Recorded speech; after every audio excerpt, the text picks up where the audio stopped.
Chris, did your father get lost on the way to the office again today? Where is he? It seems so. He's here. He's getting makeup, but it was a rush. The traffic seemed to get him today. Oh, he's got a coming in face, snarling. Yeah. He's coming. He just came in. He's coming in snarling. Late again. He's. I'm saying at this point, what is now he's sweeping off his seat in anger. What is the anger at whom? I don't know. At traffic. What is the percentage of times, Zaslow, that you would guess that Cody, since you've been around, is on time? What percentage? Oh, I would say 20%. 1 out of 5. 90%. I really don't understand what happened. I got a word on a text that you were going to be here at 8:10 in the morning, and then you're just walking in right now. Couple wrong turns. 50 minutes after that. So do you have any excuses, explanations? Why did you text us that you were going to be in at 8:10? What are you smiling about now? I mean, I texted my initial estimate was 8:16. Never 8:10, 8:16. This to me feels exactly like the PFPI controversy from yesterday. Whereas maybe the traffic is mostly to blame, but there's a little look in the mirror of like maybe I should leave a little earlier. Well, no. There's got to be a smidgen of blame to go to him. He doesn't want to do the blame to him. He hasn't changed any part of his routine. But I want to ask the question again because I pointed out yesterday that Spotify sent us that big, heavy trophy saying we had 100 million streams last year. And I will say again, that's just Spotify. We're on in a lot of different places. We're a big show. Tell me all the other big shows where Ryan Clark walks onto the set 7 minutes after the show had started. In my dad's defense, I did see Cam Newton walking onto the First Take set last week. I saw week, that too. about 10 minutes late. Right. I'm going to start wearing hats like Cam Newton. There you go. Maybe that's the punishment. He dresses like Cam Newton next week. You know what, though? I understand when Cam Newton does that once. You said you've seen it once. Right, it was the first time. I've rarely seen it happen with anybody. There was the one time Stephen A. Smith was running alongside the Seaport Studios, remember? But these are to your point, one Dan. time. Yeah. You know, this is something that people can relate to. You know, that's why people love me so much because, look, in real life, sometimes you're tardy, not always on time. I know, but Zaslow just guessed that you're on time 20% of the time since he's been here. I doubt that's happening with Cam Newton. He wouldn't be on First Take anymore if it were happening with Cam Newton. He'd be on Second Take if be demoted. Well, you see, when it's jokes like that you get, you gotta tolerate talent when it gets here. You know what I mean? Isn't 8:30 technically on time for us? If 8:30 is the number, it's way less than 20%. You should start at 9, quite frankly. But 8:30 is when the rest of us are here. Well, normally I am. Normally I beat you in. No, not normally. Normally is doing a lot of heavy lifting there. I think normally I beat you in here. You know, you live a minute and a half away. I live hour and a half away based on Miami traffic. If you think I'm going to leave my house at 5:30 to get here, you got another thing coming. Ah. Was that a hi-hat? Football is back, Jack. Oh my, we've waited for so long. We're so damn excited that we put it in a song. Don't need no check downs. Give me big hits and quarterbacks. Keep your fantasy team from falling off the track. Football is back, Jack. Whether on the ground or through the air, when the chips are down and you throw a prayer, when your team is primed and on the hunt, it's 4th and 10, you refuse to punt. When the shoulder pads and helmets crack, that's how you know that football is back, Jack. Let me hear you say football is back, Jack. This high is wild and out of control, and we're gonna ride it every week till we reach the Super Bowl. Don't need no check downs. Give me big hits and quarterbacks. If you say this game's the best, I'll say it's a gag. Football is back, Jack.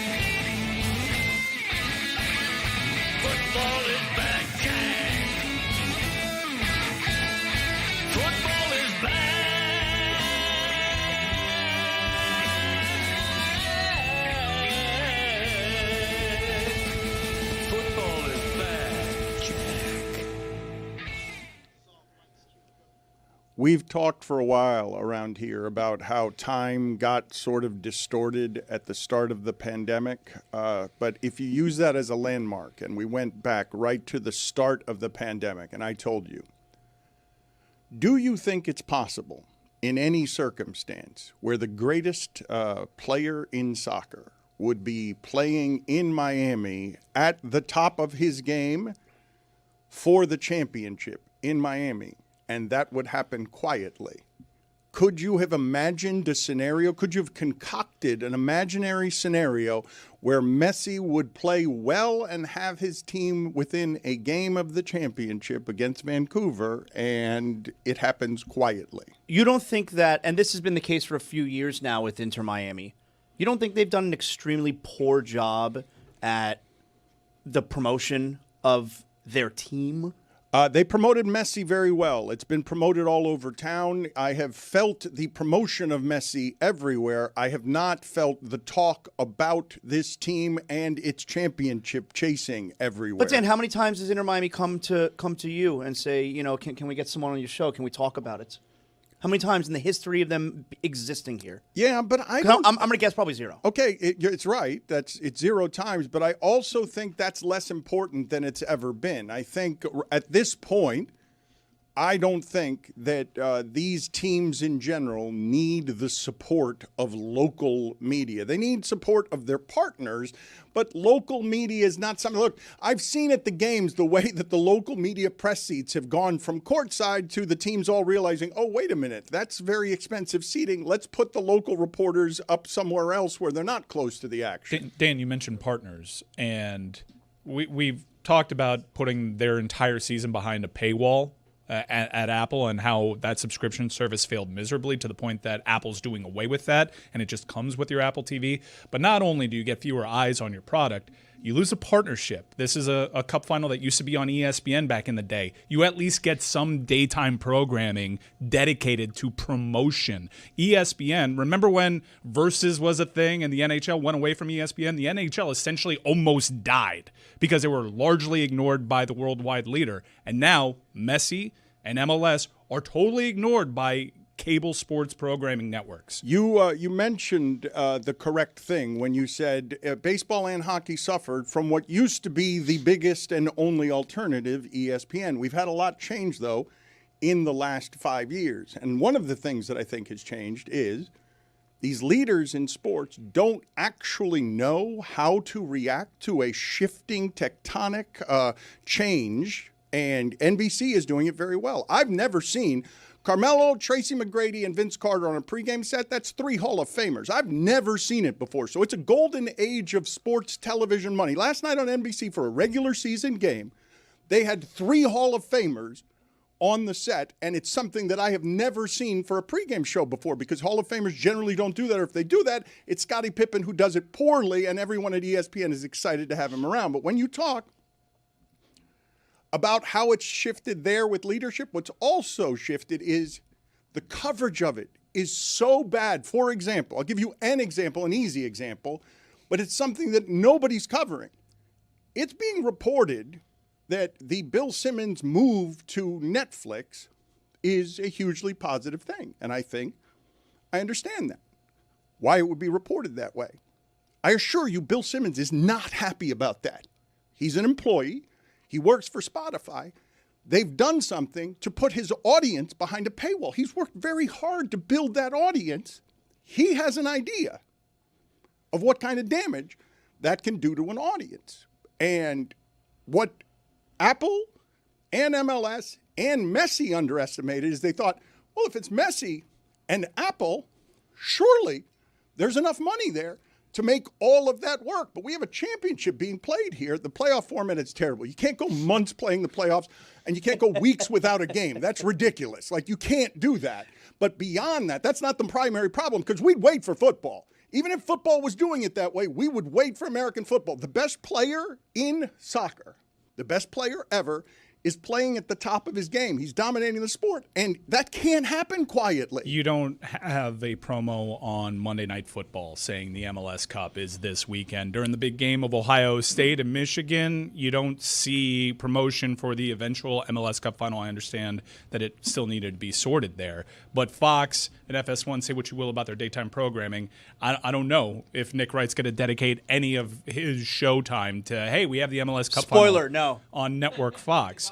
The big thing about losing a partner like ESPN is, and MLS has data to suggest whenever they did these big pieces about Zlatan and El Tráfico, those MLS games would do numbers.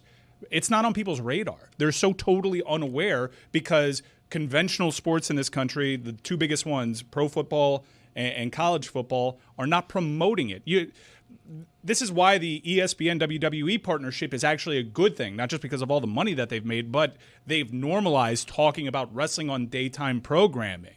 MLS, in going over to Apple and taking the most money available to them, actually hurt their product because of awareness to the casual sports fan. It's a good example. I mean, Stephanie McMahon was on ESPN Radio yesterday. How many times this year do you think anyone related to MLS has been on any kind of ESPN platform? So there's a language issue, right? Messi's a notoriously bad interview in any language, but especially in English. Cody, you know this is a historic game. You've described this as a historic game. Yes. History doesn't happen quietly. Yeah, I don't think that's historic. I don't think it's a historic game. I think it's historic because pro soccer has been around in this town since the early 70s, and a half a century later, they're on the cusp of winning a championship. I think that's what makes it historic. But it should be an historic game. How about that? It should be. Yes, for sure. But let's be honest. MLS Cup is drowned out by the NFL chugging toward its playoffs, by the college football playoff and all the controversy and debate around that.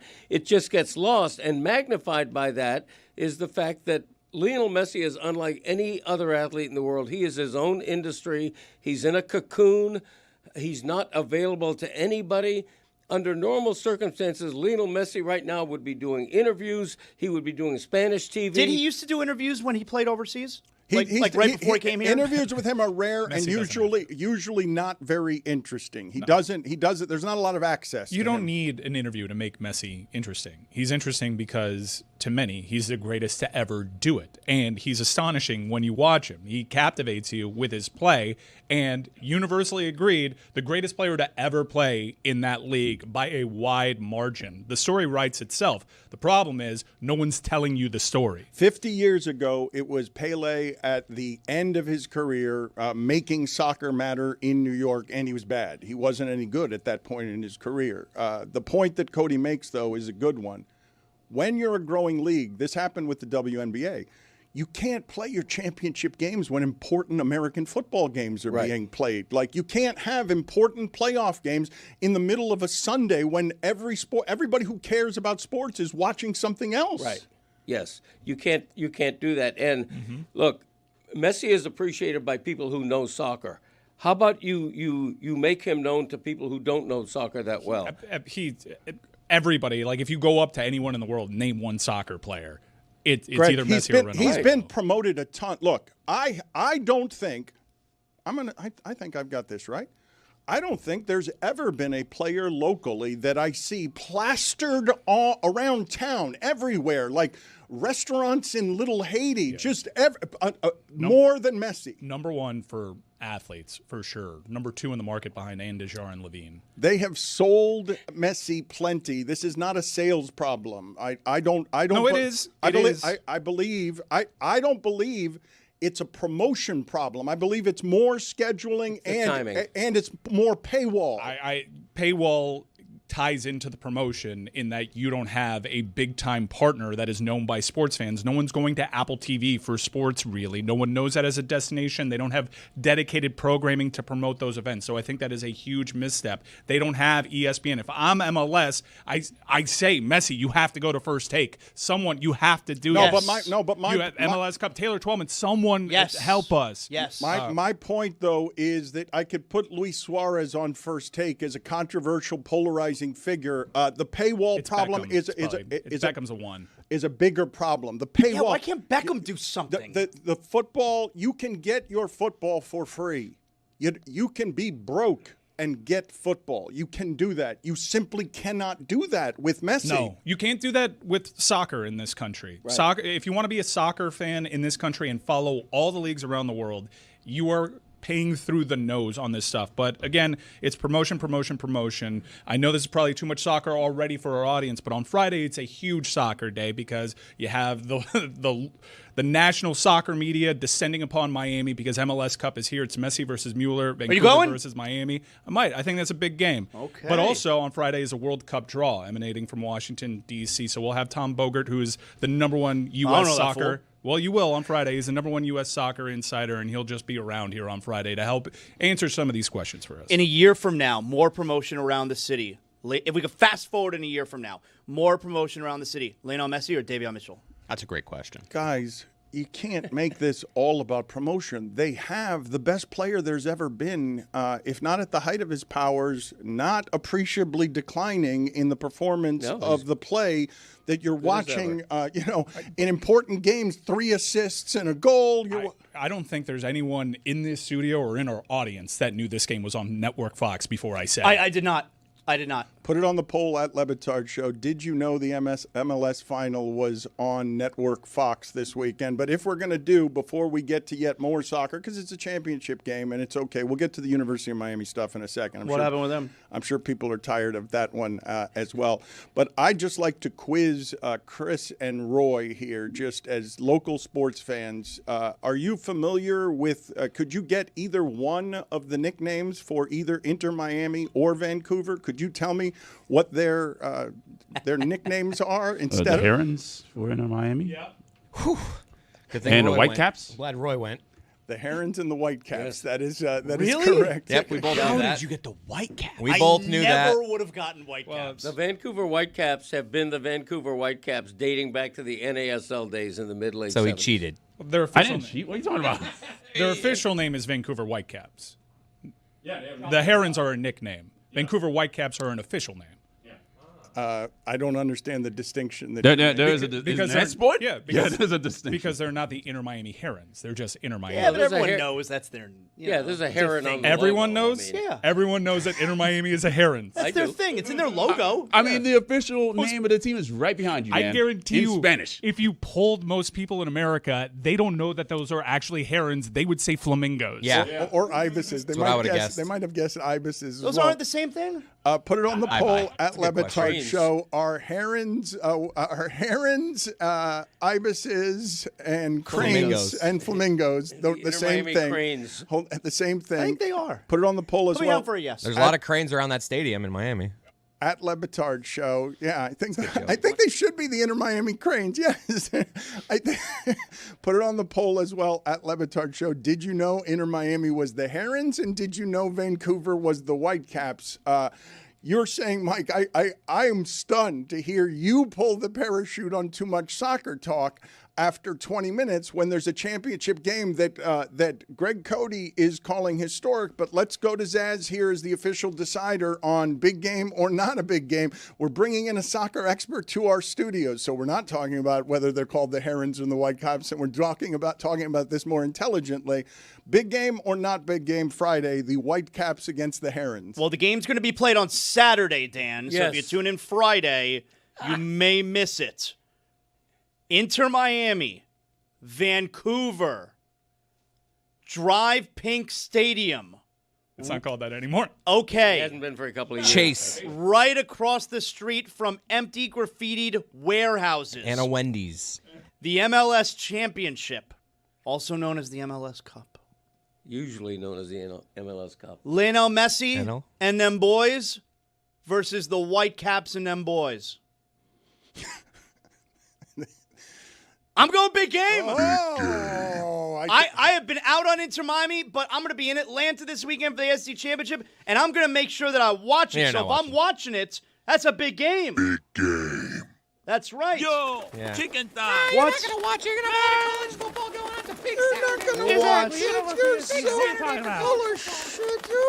making it up. You were out on Miami. You were out on Miami because you just didn't want to cover them or pay attention anymore. Whitecaps and boys.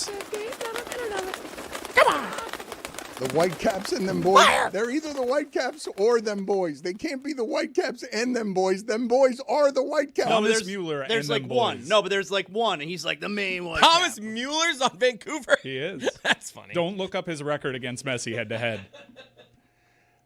So Now I want to. Last night, the committee got together and the wet sock came out again. And I believe he said the thing that should give Miami fans hope. I do believe that all of this is stupid. I believe we all are in agreement that NCAA leadership, such that it is, has been terrible for a long time. And this manifestation of it is the worst. And I'm kind of rooting for Duke to win because then they'll just stop doing it. Like if Duke wins the ACC championship and beats Virginia and gets into this playoff scenario with They won't. with 5 losses. There's a good chance that they don't because they won't be ranked. And then James Madison would make it. Then you have James Madison that and make you whoever feel wins better? between My boys. Tulane and North Texas. Duke wins and the Dukes get in. It's just chaos, and It's terrible. and it's dumb. It's look. This is what I know about sports, and I know obviously people are going to accuse us of bias because we feel like the Miami team is wronged. But what I do know about sports is that people do have at least the illusion that it's supposed to be a meritocracy. Like you could complain about the officiating and all sorts of things, but the scoreboard ends up telling the story that gives you finality. We have all sorts of imperfect measurement systems for our championships. All of them are imperfect. Basketball's is the best, but all of them are imperfect. There's going to be possibly champion of professional football this year that isn't actually the best team, is just the healthiest team at the end of the season that happens to win the game. One game samples are not representative, but they're the best we've got. And so we have the illusion of merit being the reason. It's not judges, and I think so. And let's get this athletic director to come out and try and talk for a month in front of the cameras more than he ever has, be more famous than he ever has been, be more polarizing than he ever has been. Let's get this sound. I don't want to remember this person's name. I don't know what his nationality is. I don't know. He's a white man, Yeah, but his as most administrators in that sport With are. a hockey name. but his last name, I don't know what Hunter Yurachek. I'm not going to do that. I'm not going to say his name. I'm not going to give him this platform say it. of knowing his name. But I think whatever the ethnicity is or the He's a white. the lineage is of that last name, the history of the last name, I think it stands for we're making this all up as we go along. Okay, here is a really important factor, too, because you're still honoring head-to-head between Alabama and Oklahoma with the Sooners being up. But it has not carried the day for Miami and Notre Dame. Neither Miami nor Notre Dame play anymore.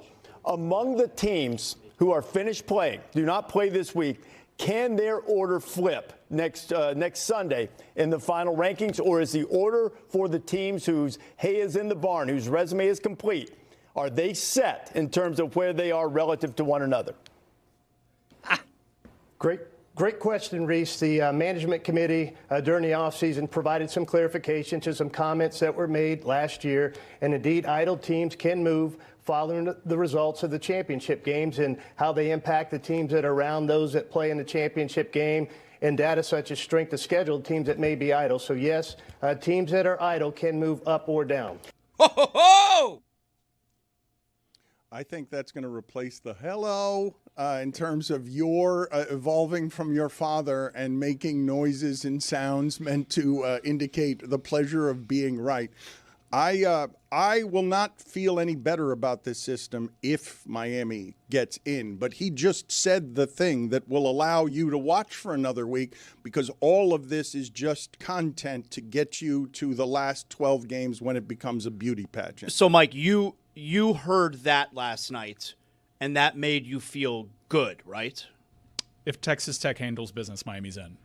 And all Meaning this is because stupid. BYU, I thought Miami was going to jump BYU last night, But if BYU loses again to Texas Tech, then you believe that Miami will then move ahead of BYU. I already know Jeremy's take on this, and I'll speak for him because I don't want to hear him talk. BYU is being done wrong here, and they're going to get penalized if they lose that conference title game. Normally, that is a credo of mine. You should not be hurt by losing your conference title game. It's a quality loss. But because it benefits Miami, you're changing your stance. Well, that's because there's another life principle that I have that all football guys should have.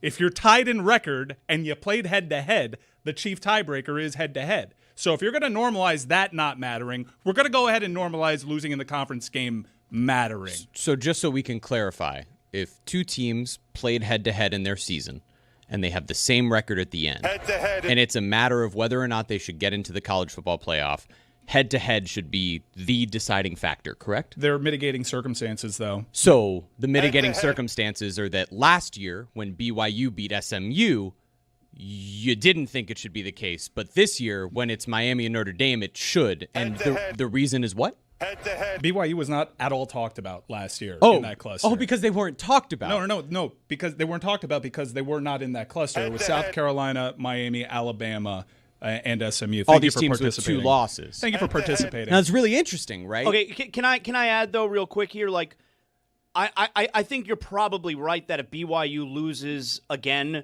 this time in the Big 12 championship, that Miami would jump them. But why should BYU get penalized there? And I'm not saying why should they get penalized for losing in their conference championship, which I do agree that they should not. But why would they get penalized for losing in their conference championship to a team we already know they're not as good as, meaning Texas Tech? They already lost. We know Texas Tech is better. I'll answer that question. They're being penalized, as you say, because the CFP basically admitted that they use buffer teams. That's why Alabama all of a sudden moved up ahead of Notre Dame. Juracek said the hot debate in that room for weeks has been Alabama versus Notre Dame. Yeah, that's what the national media has been arguing about for a month. Way to read the room. The BYU is solely there so they don't have Miami and Notre Dame side to side. Okay, so then it was bullshit, the whole talk about bullshit. Tiers. It doesn't matter if you're in the same tier then. It matters if you're next to each other. First off, tiers weren't a thing. Right. Then, even though they told us they were. Then tiers were a thing because we all learned about tiers together after the first week of the CFP. But it's bullshit. Okay, so then Miami had to move up a couple of spots to be considered in the same tier. They move up a couple of spots. They were compared directly, but Notre Dame's still better. That was the most recent thing that we've heard. And now tiers are no longer a thing. I swear to God, I sound crazy. This is what they're saying. You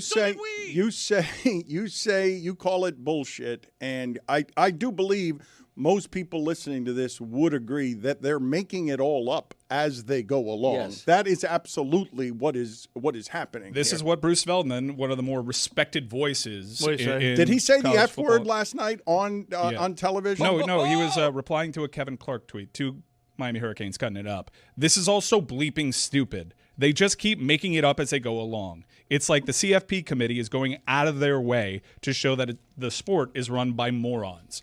I agree. And, yeah, I feel bad for BYU. BYU should probably be slotted ahead of these teams. But head-to-head, as Mario Cristobal likes to tell you, should matter. And you're starting to see the tide turn. You're starting to see Kirk Herbstreit come out and say, no, Miami deserves to be in there. Nick Saban, say it. Greg McElroy, say it. I woke up this morning and Jessica Smetana was tweeting out FEI ratings. They're shook because they know what's going to happen. I feel so good this morning because I know that if Texas Tech, a 13.5-point favorite, handles their business, Miami will be in over Notre Dame because head-to-head, Chris. Stop looking at your phone.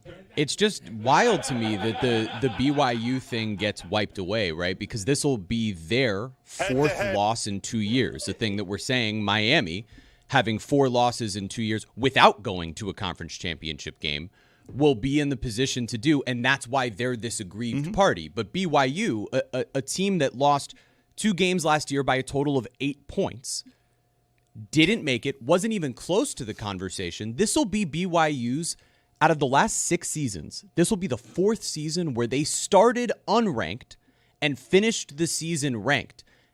And that's what's really hurting them here, is confirmation bias on the rest of these teams. Because all 11 teams around them, the 10 ahead of them and Miami, all started the season ranked. I get your argument. So you continue to move them up regardless of merit, regardless of how much It's not a BYU-Miami thing. This is about head-to-head. Okay. Okay, last year 9-1 BYU, 9-1 SMU, head to head. You just said those rankings rankings you start just there. said they lost by 8 points, and you touted that as a merit. They lost 29-7 this year to Texas Tech. By the way, that is more points than Miami has lost their last 4 games combined. Okay, but an undefeated So if you give a Texas shit- Tech if team. you You lost- lost 2 All right, games I'm not doing this to with you. unranked Miami's teams. in the college football playoff. Why am I doing this with them? Okay, can I? Because just because it benefits you now doesn't mean that this process is done the no right one's way. talking about BYU Miami. They don't matter here. They're named after a guy. But they this should is about be. Miami and Notre Dame. Stop it. Stop it. Miami beat Notre Dame. They have the same record. Miami's playing the best football they have all season. Shut up. It's not just a guy. James Madison might have been just a guy. Brigham Young was not just a guy. I get He was it. more than a guy. Like now you're caping up for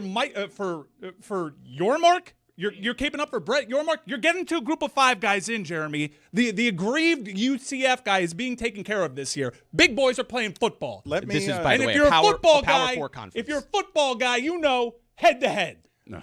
Look, I want to talk for a second about just the conundrum that BYU has found itself in the entirety of my lifetime, because this goes back in my memory to like Lavelle Edwards having undefeated BYU teams that nobody respected because BYU was playing lesser opponents. Right. But I've told you this story before, okay? Head to head. One of the stunning results of my lifetime in college football was seeing Miami go to Brigham Young and lose, as I believe a defending champion, to Ty Detmer. And when they lost, I heard the single greatest explanation I've ever heard in a locker room for why they lost. Jesse Armstead, a professional linebacker who would be a top pick, said after the game that Miami was too fast and that Brigham Young was running its routes, and they thought that the routes would be run faster, and so their guys were out in front of the routes instead of like actually covering the receivers because they were too fast for Brigham Young. This has been an affliction. I would be, if I were Brigham Young, I'd be so consistently mad. Mike says it's not a national conversation, and it's because it's just happening on local BYU radio somewhere in Salt Lake City. Like, it's in Provo even. It's not even getting to Salt Lake City. It's just in Provo. Nobody nationally cares about BYU, let's be honest. And here's the thing about the CFP. It does matter. Reputation does matter. That's why Alabama survives losing to Florida State, because they're Alabama. And by the way, Miami would have won the ACC tiebreaker and been in the championship game had FSU finished with a 6-2 conference record instead of 2-6. So it's hurting Miami, but it's not hurting Alabama. The whole process is weird. Louisville and here's another one. SMU and Louisville would be the 4th and 5th toughest opponent on Notre Dame's schedule.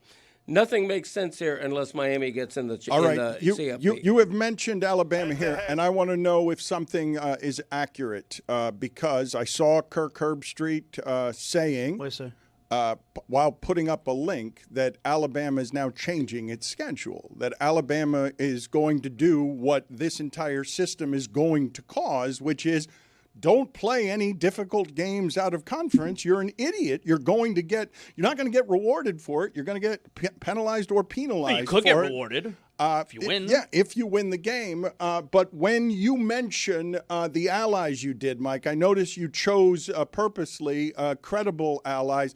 You're going to have some difficulty with Marco Rubio now coming to your side. He is an ally of yours, Mike Ryan. That's your boy. And he is, just like Governor DeSantis. And he is now talking to next to a Donald Trump who is clearly sleeping throughout everything he's saying.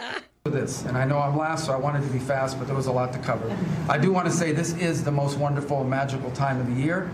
By that, of course, I'm referring to the college football playoffs. And I just want to say this as a point of personal privilege. And I'm a Florida Gator, but if the University of Miami gets screwed out of the college football playoffs after going 10-2 and beating Notre Dame, the whole thing should be scrapped, and you're going to have to take over it next year. He kind of woke up when he said that. More power? I can have more power. Yes, that's he said he agreed with it. He co-signed it. He's like, that is a good idea. Just smirk. Yeah, put me in charge of more things. That's going well. I'll just bomb some boats. Marco's son plays for UF. Didn't know that. Can I potentially pour a little bit of cold water on the theory that Miami is going to get in if BYU winds up losing because Hunter Yurachek said that, teams could still move up and down after conference championship week, even if they're idle. He also mentioned there that that's based on strength of schedule being affected because the conference champions. So does that mean a team like Miami, whose strength of schedule is not affected because of anything that happens in conference championship games, is actually not what he's talking about? You could be talking about Notre Dame. Boise State's playing for a conference championship. Boise State, not your father's Boise State, but they're playing against UNLV. They're favored by 3.5. They could become a Mountain West champion, and perhaps that's enough if Miami gets up there next to Notre Dame. But Miami and Notre Dame, by every conceivable metric, are very close. I have a couple of questions for you guys based on what we're talking about. Was there evidence from last night that the committee is positioning itself to allow Alabama to lose a close game to Georgia and still get into the playoff? That's all that was last night, was to protect Alabama if they lose a game. Like, the only way Alabama is affected by what happens in that game is if they're embarrassed. All right, so the second question I have is, give me more information on Marco Rubio's kid playing at Florida. He is small, He works correct? hard. He has to be small, but he has to be physically small. Marco Rubio fits in my pocket. Anthony Rubio is 5'9", 191 pounds. What position does he play? He's a running back. He's a running back with what kind of bona fides? What kind of high school credentials does he have? Is he on scholarship? Has he scored? 5.4 yards per carry. Now that's on 5 carries. But I'll go ahead and figure that out from high school. But that is with the Gators last year. Is He had Marco 6 Rubio carries small? the year before. Yeah, He's tiny. Really? Well, if he fits Seeing in he my- went to if he- Berlin. If he fits in my pocket. Yeah. I don't know what kind of pocket you're wearing that day. Whatever, man. Got small hands as well, according to Trump. Cargo shorts. If you can get me any more information on Marco Rubio's son, I'd like to know if they're just giving him political gifts in the backfield, they're giving him carries for touchdowns late in games just because there's some. Well, I don't know how he's gotten that 5.4 yards per carry average on 5 carries. I'm assuming it's by blowout. I blame Florida for Miami not being in the playoff, because that would be a quality win for Miami if beating Florida meant anything this year. Losing to Florida is keeping Texas out of the playoff. I'm seeing Marco Rubio's son was 3rd team All-Dade his senior year. He chose Florida over scholarship offers from Buffalo, Charlotte, and Bryant. Sounds like he's a walk-on. Tough decision. Maybe he's a priority walk-on. Belen and back a long time ago when my friends played at Pace and Columbus, I will not forget their reaction when they went to play against Edgerrin James.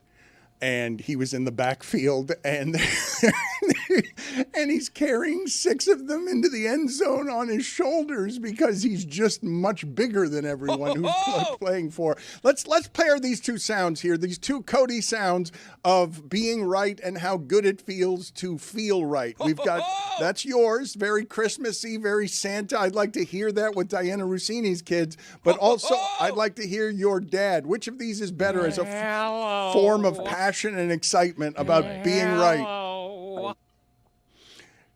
Chris, why did you get that excited that you summoned a hysterical, joyful Santa? When I'm right, I like it. Doesn't happen often. Maybe that's why. Also, the Panthers have the last playoff spot, got smoked by Toronto, and are in a very good team. Well, the shell of themselves. 7 players are out right now with injury. Yeah, but Roy, you spoke to something before the show. Bob, been bad.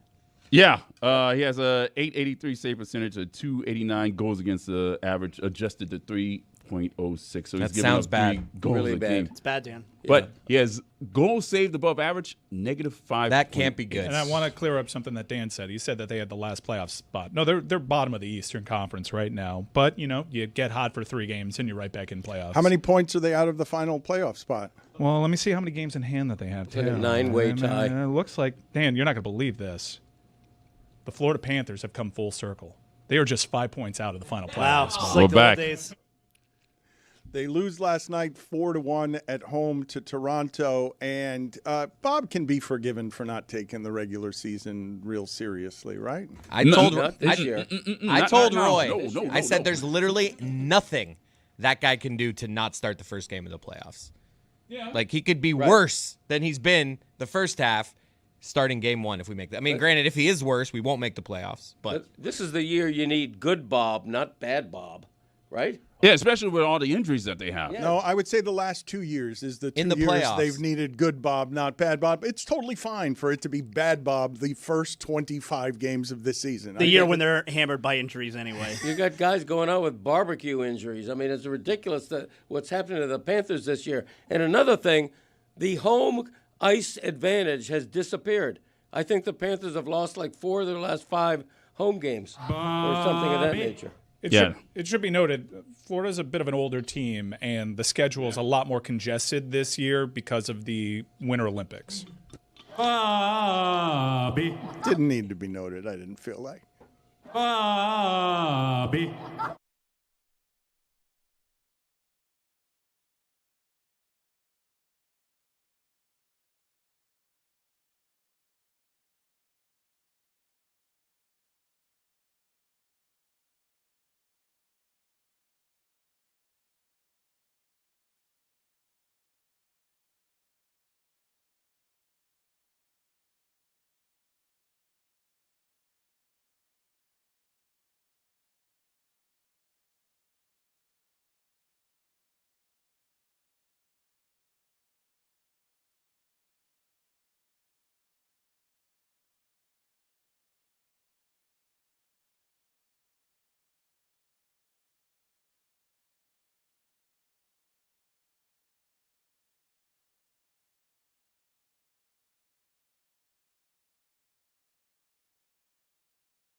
This episode of the Dan Le Batard Show is presented by DraftKings. DraftKings, the crown is yours.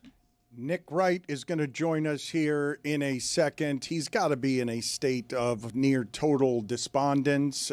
He has been for many years crowing because he's had the football team of a lifetime to support. He has become friends with players on the team. They love what an ardent supporter of the team he is, and they had a bad loss against Dallas, and they could have lost to the Colts. He was hopeful after they played the way they did against the Colts. They lose at Denver, and now are you done, Nick, with the season? Like, are you still holding on to some sort of hope, or are you checking schedules and being like, well, the AFC is super weak, and if they get to the playoffs, they'll still have the best quarterback in the playoffs? Well, if they get to the playoffs, they'll win the Super Bowl, but now they have to get to the playoffs. And hi, Dan. I mean, it's Wednesday. They haven't played in 6 days. I didn't know we were going to lead with the Chiefs, but cool. No problem. It's the most topical thing. I mean, fourth greatest point guard in the history of the NBA gets sent home. We could discuss that. There's a lot of things we could get into, but in Miami, fighting for its life college football playoff, does head-to-head even matter?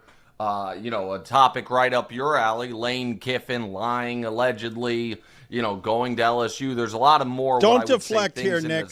Nick, when your team wins, you're not talking Wednesday. about the They zeitgeist. played on Thursday. I'm just telling you. It's just how the calendar works. We move forward, but no, the biggest story in that sport is every week is when the Chiefs lose. It's the biggest story every week in that sport. I agree every week, and that was last week, Dan. But it's fine. It's your show, so I will deal with it. Is it fine though? Are you dealing with it? Because deal. you come in whimpering and hot because you are, for the first time in a while, a bit of a loser. I am a bit of a loser. This son of a bitch. You're right. You know what? You're right. I am a loser. A bit of a loser, not a total loser. Right. Just for the first time in a long time, your football team is a bit of a loser. Well, I'd rather you call me a loser than them. Well, you're associated with a loser. Cody? Yeah. Relax. Couldn't be more relaxed. Here's My the team's deal. almost as bad as yours. Okay. Oh, God. All right, so there's a one lot game back. to unpack here. And I know what you're trying to get at is how this swoon that I didn't see coming has impacted me emotionally, but really more so financially. And the answer is as bad as you thought. One of my buddies that I bet with yesterday texted me. I'm just going to read you the text. It's real quick, and then I'll give you actual football analysis. But this is what you want. This is from my great Argentinian poker pro, Nacho Barbero. I don't mind telling you this. This is what he texts me. Can you Zell? I say yes. He then writes, no more betting for you, bro. I don't want you to. Feel bad. You can't just keep betting the Chiefs more and more. They don't have it this year. He feels bad for you? Wait a minute. He's taken to pitying you? He's cut you off? I mean, I know DraftKings does no sweat bets sometimes and parlay insurance. You never really see that from the standard bookie. That's great. Well, he's not. The thing is this. He's not a bookie. It just, if we're on opposite sides of a game, we bet as friends. But that, when you're on DraftKings, every once in a while they send you that little alert. They're like, hey, let's reality check. You don't really get those when you're just WhatsApping in a private gambling consortium. Neither here nor there, Dan. It's you just told on yourself so bad that you're getting those prompts. Hey, is everything all right, Nick? I've never gotten one of those. You haven't? I thought they were automated. I am not your volume. It doesn't matter, guys. It doesn't matter. As I texted Nacho, I've got plenty of money. Don't worry about me. It sounds a bit like an intervention. It's not your bookie. It's just a friend worried about you. Okay. Again, nobody cares about me. I'm a vessel to give takes on sports. Let's talk about the team. So here's the deal. It's very, very simple. They are I believed in the Chiefs last year when the metrics were terrible, but they won these games. Now, last year, Dan, you know what? I'm just going to go full on attack. Go on. Last year, Dan, you and others folks that wish that we didn't even the way we figured out who the Super Bowl winner was a total point differential of the season plus DVOA rankings plus see what Barnwell and Mina and Solak think and then just hand them a trophy. You guys last year all were like, actually, your team's not that good. They're 15-1, but they're actually not that good. Well, by that logic, this year, Mahomes number 1 in the EPA. They're top 5 in all of the smart stats. They have a great point differential. They're a great team. However, because I, unlike the nerds who think they understand football, actually understand football, winning is a skill. And this year's Chiefs team has found ways to lose no other Chiefs team has in its history. It has in the Mahomes era. It has the bones and a lot of trademarks of really good teams, but they can't get off the field on 3rd and long. The fumble at the end of the game when Dallas tried to give it to Kansas City, they couldn't get to. Those moments are what decide championships. So right now they're up against it. With that said, if they win out, they are guaranteed to make the playoffs. And if that happens in the wide open AFC, then of course they'll go back to the Super Bowl and be the most dangerous team. However, this weekend, they are playing the best defense in the NFL, in my opinion. They won't have their starting left tackle because he got his wrist broken by his teammate helping him out with a block, and they might not have their starting right tackle. So here is where I am with the Chiefs. They could lose this weekend. If they do, they're done. If they win this weekend, if I talk to you next week, what I will say, and I could take a polygraph to attest to it because I will believe it in my bones, what I will say is, if they beat the Chargers the following Sunday, steady themselves and then have those tiebreakers over Houston and the Chargers, and then in that point, maybe have a game to play with, they're going to go back to the Super Bowl. So they're a game away from being a game away, but for a team that hasn't faced any regular season pressure in 8 years, there's a lot riding on this weekend, and there was a lot riding on the Denver game, and they lost it, and there was a lot riding on the Dallas game, and they lost it. I have one unbelievable stat for you, and then you can take your show back. Let's give him the stat of the day music, Chris. Please get out of your phone and get him the stat of the day music. Thank you. Start of the day, start of the day. This year's start of the day.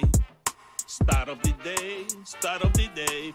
This year's start of the day. Start of the day, start of the day.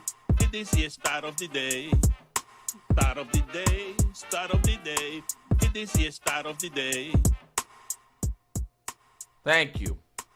3 times this season, Patrick Mahomes has led a fourth quarter comeback in a game he ended up losing because the defense then gave the lead away. 3 times this season. That Tom Brady did not have that happen to him 3 times in his career until year 15. So that's the other piece of it. What are you describing as the last few minutes of the game? Like what? No, is the just trailing in the fourth quarter, go take the lead, and defense doesn't hold it.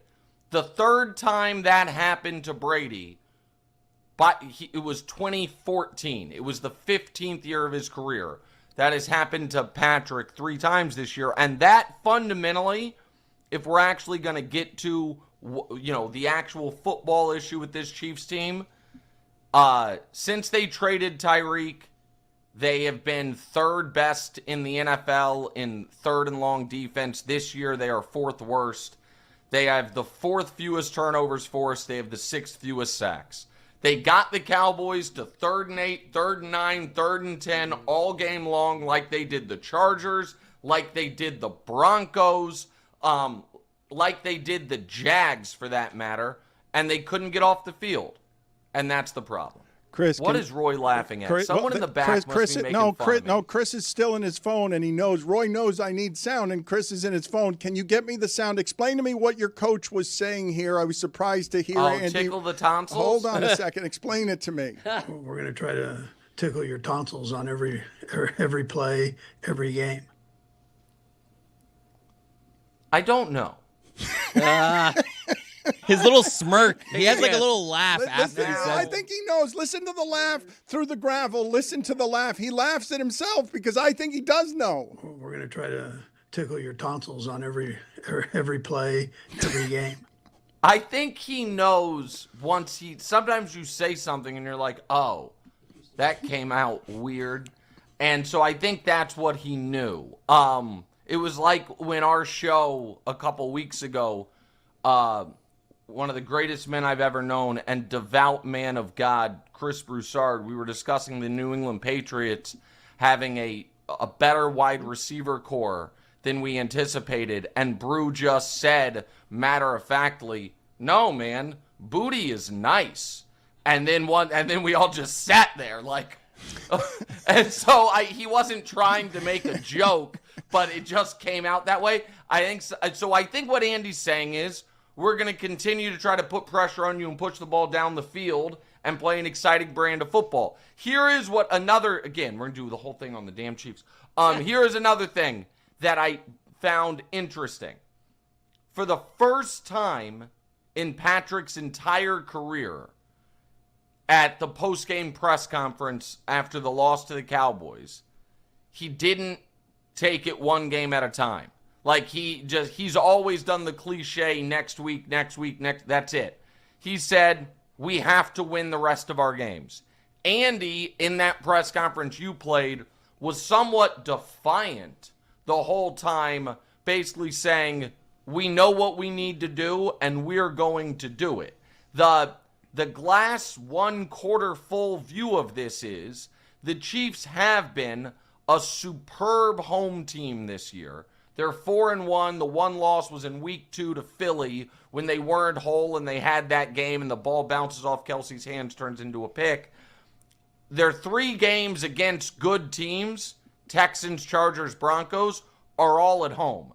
They have been an awful road team. Luckily, they play the second worst team in football, the Raiders, at home, and the worst team I've seen in the NFL in 10 years, the Tennessee Titans, at home. So there is a path, but it is this narrow, and that's the only way they get in the tournament. They get in the tournament, then they're all of a sudden the hottest team with the experience in the most wide open AFC ever. To me, the biggest story about the AFC this season, other than the Chiefs, every team that won 12 games last year is worse this year. Philly is worse. The Chiefs are worse. Detroit's going to miss the playoffs. Baltimore's far worse. Minnesota fell apart. Buffalo is, and I'll get to them in a second, at least a little bit worse. And there's one other team I'm leaving out that I forgot. All those teams regressed. Varying degrees. What's happened to Minnesota is crazy. Like, we were talking at the beginning of this season of Kevin O'Connell being a quarterback whisperer. Now look how far behind everyone in the division they are. Well, you can't be a quarterback whisperer if your quarterback's deaf. What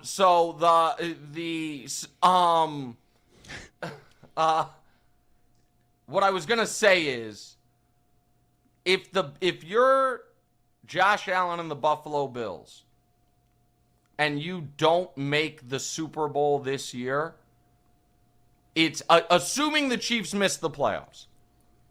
It's a Shakespearean tragedy. Burrow's missed most of the year. The Ravens are a disaster. By the way, I need to check in again with the smartest people that cover football that have explained to me how over the last 3 years, Lamar Jackson, if he never ran, was the best quarterback in football. He's the most refined pocket passer. We all need to accept that and recognize that. I wonder how they have taken this last month where the guy has a foot injury and all of a sudden people aren't afraid of him running and he's 14 of 28 for 104 yards, 0 touchdowns every week. Curious how that's landed, again, at the smartest people's desk. But if Josh Allen and I think they will, by the way, if the Chiefs miss. This has to be Josh's year. There's a very 2008 feel to the season, the year Brady blew his ACL, Peyton didn't quite have it, and it was wide open. And I wonder if Josh can step through that void. Put it on the poll, please, at Le Batard Show. Would you be okay with Mina, Barnwell, and Solak just handling all the CFP rankings? Let's talk about other things outside of football. You mentioned Chris Paul. I've been delayed in doing this. In the middle of the night, the Clippers, who are god-awful and will end up making OKC the champions for the next 10 years because they're god-awful. Send home Chris Paul. This was supposed to be a retirement tour, kind of. Yeah, I don't get it. There has to be more here, right? Like behind the scenes, Chris Paul, while a pillar professionally in front of us, he has been a union leader and someone who a lot of people think that behind the scenes does some things that don't end up in public. The Clippers sending this person with this resume just home in the middle of the night, what is that about? Well, so I woke up to it, as well, and I have no idea, but it is bizarre. It is, and then they sent out conciliatory messages. Lawrence Frank, was like, we're not blaming Chris for the position we're in. But then Bobby Marks explained how this doesn't actually really give the Clippers a bunch of extra flexibility. This is all-time bizarre. So I apologize. When I was flailing at the beginning when I said I thought you'd want to talk about Chris Paul. I don't have actually anything inside. I was just throwing things. I thought you were begging me to ask you about it. No, I just didn't want to do 20 minutes on the Chiefs, Dan. I will say this: this is something I have a take on. Everyone complaining about LeBron staying in that game to get to double-digit points is a liar. So here's what I mean. I don't think anyone actually is bothered by it. I think people just understand that they can pretend to be bothered by it. And I think we would go 100% at people privately if you ask them, did this actually bother you and why? They'd be like, no, I don't care. Have 6 minutes left. I think it bothered Zaslow yesterday. Yeah, I mean, Nick, I think the part. He's lying. No, and I'm saying he's lying. You don't ever call me a liar. I always tell the truth, even when I lie. I didn't call you a liar. I said you're lying. I think what happened there, I think what people are upset about is the hypocrisy of it, where the night before. You swallow your H's the too. Hypocrisy? Pow! The hypocrisy. Okay, yeah, we just heard so you did it twice again. It's an hypocrisy. Okay, Yeah. I own an apothecary store. Go ahead. The hypocrisy of it is the night before, which is the first night of a back-to-back, LeBron, because he's old and they want to save him and they want to maximize his availability, sits out that game. Well, are you maximizing his availability if he's in the middle of the fourth quarter down by 26 points? So this is where I'm saying you're lying, and I will say it. Do you actually think there is any relation whatsoever to the rest LeBron James gets from knowing at the beginning of a day, I'm not playing tonight. I don't have to do the 5 hours to get myself ready plus play in the game. That's in one bucket. And the other bucket is, hey, in a game you've already played in, we are going to let you stay out an extra 90 seconds of game time to take a couple threes. Do you think those are at all similar in wear and tear on the body? And the answer to that is, of course, no. But folks who have made it either a small part, and maybe in your case, and in other people's folks, the entire part of their public brand is like, oh, there's something, something possible that I can say LeBron did that I don't like, even if you don't actually care. Well, now I'll ask you one more thing then. If he was already at 10 points, would he have been in the game at that time? Probably not. That's right. Probably so not. what? Yeah, so what? Everybody knows. See, that's the thing. This is the second time, Zaz, I'm going to do something that I think can be very uncomfortable for people with your argument style. Finish the thought. Yes, I agree with you. He would not have been in if he had 10 points. So then is it about a record or is it about maximizing availability? That's my point. But so again, hold on. Are you saying that you think his availability for the next game or the rest of the season or any amount was impacted by him jogging up and down the court for an extra 90 seconds and shooting that three? No, but then why? Okay, exactly. Then you're done. No, but then why, if he had already extended the streak, would he have been out of the game? Hypocrisy. No. Hypocrisy. It's an outrage. Zaslow, because he stayed in the game to extend. What you're saying. A record, by the makes way, no that sense. nobody cares about. Can we agree on that? Nobody. Well, cares. everybody. It's like most NBA records. It was hallowed and untouchable until LeBron blasted it. It was. I don't even know what the record is. I don't know who had it before. I don't know what number. Hold on. See, and again, all right, now Zaslow, you know what? I'm now just going to call you a liar. That is something. You have a was nerve. An obvious lie. You have a lot of. I have no idea what the record is. No. That part, I believe. You said, and I quote, "I have no idea who held it before." I had no You're idea. lying. You're saying it was Michael Jordan? I had no idea. Well, It's a completely inconsequential record. Double-digit point streak? Who cares? Then why are you demonizing the record if you don't care about it? Because there's an hypocrisy. I thought players, we need a rest. You didn't play the night before. It's very important to be available. Unless I only have 7 points down by 26. Come on. This is so. The guy who's played more games, more minutes, been more available than literally any athlete in the history of the sport. You're banging on him for not playing the front night of a back-to-back while also banging on him for staying in a game an extra 90 seconds. Just admit it, bro. You're not over that he left you. No, that's not true. It's been 10 years. No, I'm man. very grateful for LeBron's time down here. My career is not where it is without LeBron being here. I'd be an ingrate if I wasn't grateful. I'd be a major I can't imagine ingrate. feeling that way. I gotta go. Okay, see you later. I wanted to ask you an assortment of other questions, but what's ask him right about MLS Cup? What's right with Nick Wright? Or BYU. You're gonna talk MLS Cup on Fox.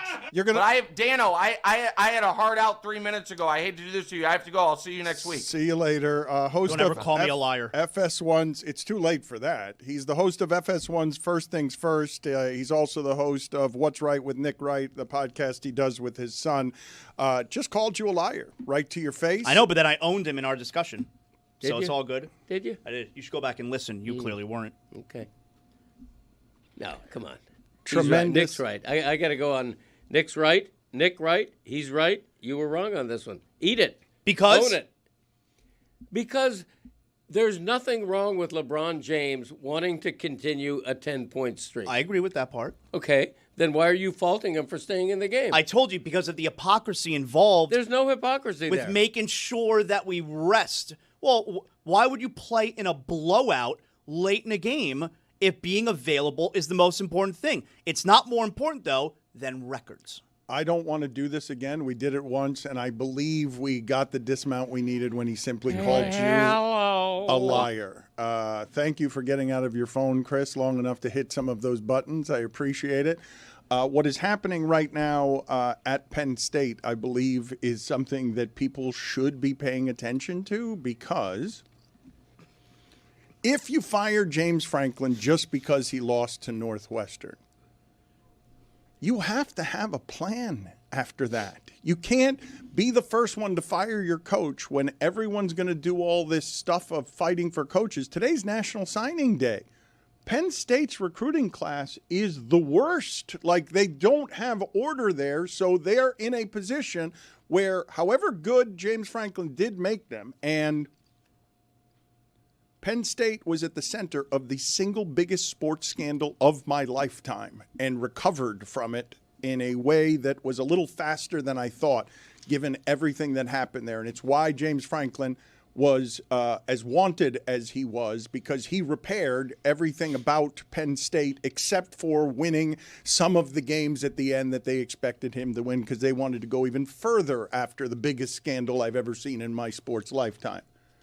The fact that they are in complete disarray and that they've got a bad recruiting class, and they've got what can be said about how it is that their power is getting in the way of doing this correctly, like their leadership that you have. That Penn State's a kooky place. Happy Valley's strange. We know that about this place. There's a lot of old school Paterno people that have a lot of influence, and you kind of have to check certain boxes to get a lot of influential people in your camp.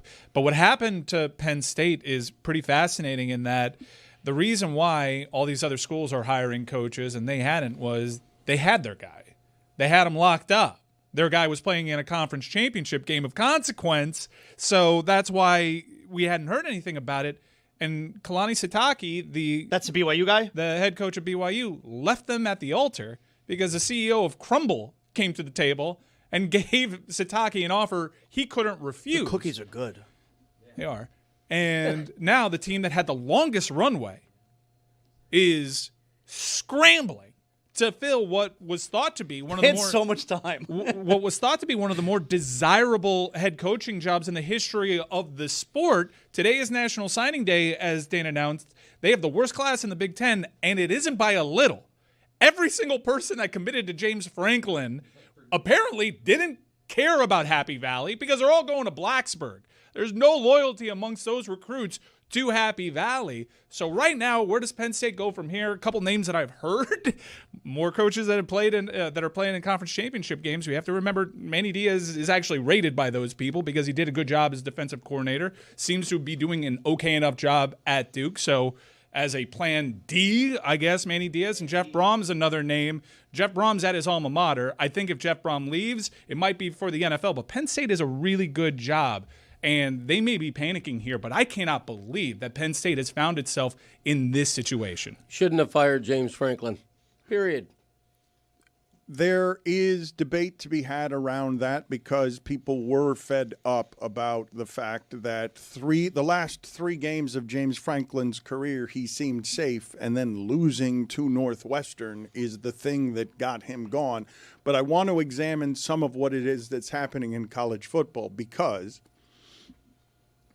if you're Oklahoma State, which has been terrible for the last 3 years, everything collapsed on Gundy, and you want to get back in the game, you just take North Texas's coach and quarterback. I guess we've kind of gotten used to that, even though it doesn't seem like any version of college football I've seen before. But the idea that players would follow James Franklin to Blacksburg and choose the coach over a program of the pedigree of Penn State makes it so you've made almost fundamentally irrelevant what the program is. Like, it really is now about, is Lane Kiffin outside your building trying to steal your children? Like, it's just, what's the one guy, if you can get Mario Cristobal and he's going to be the guy who gets the players, it doesn't matter if he can coach. It doesn't matter if he can call plays. Nothing matters except, are you good at convincing 17-year-olds to follow you any place in the country?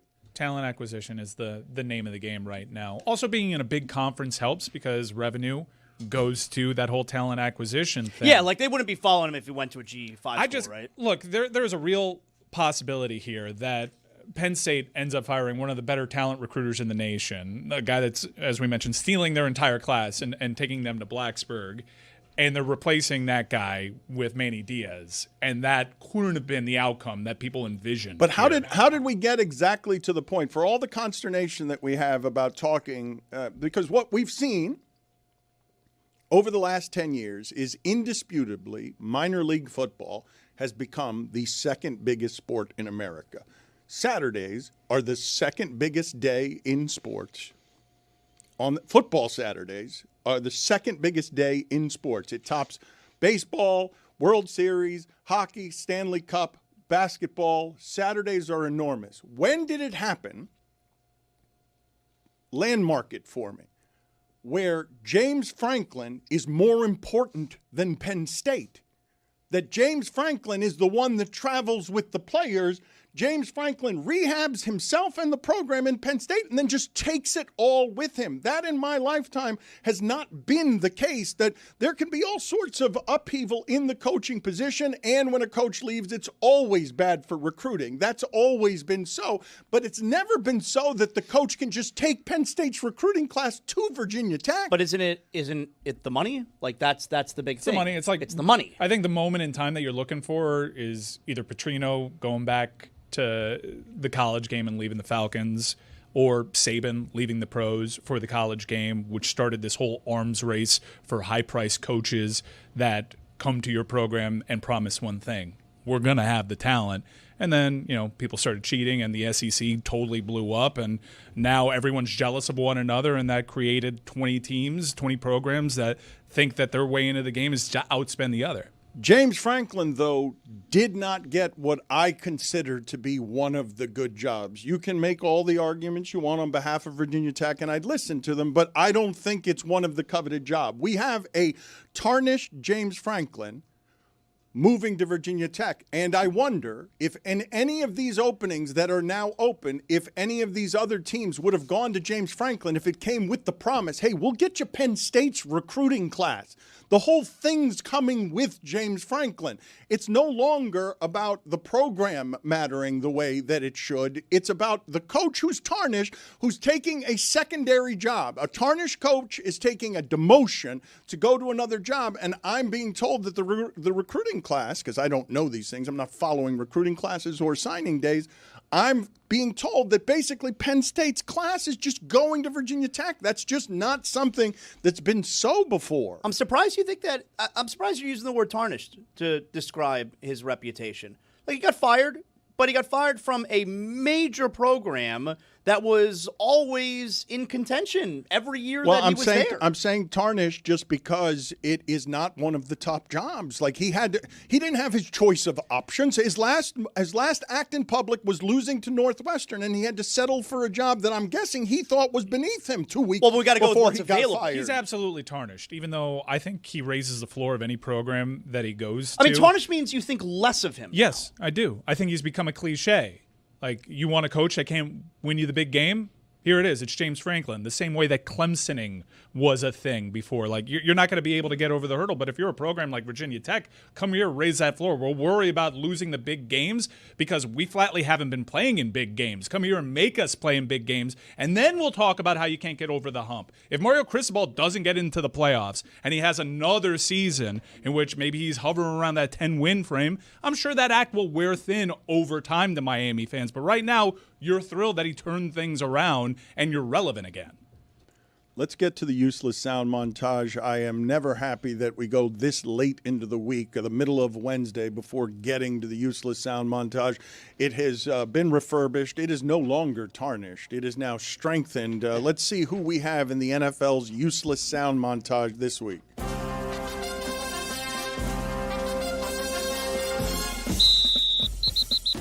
How you guys doing?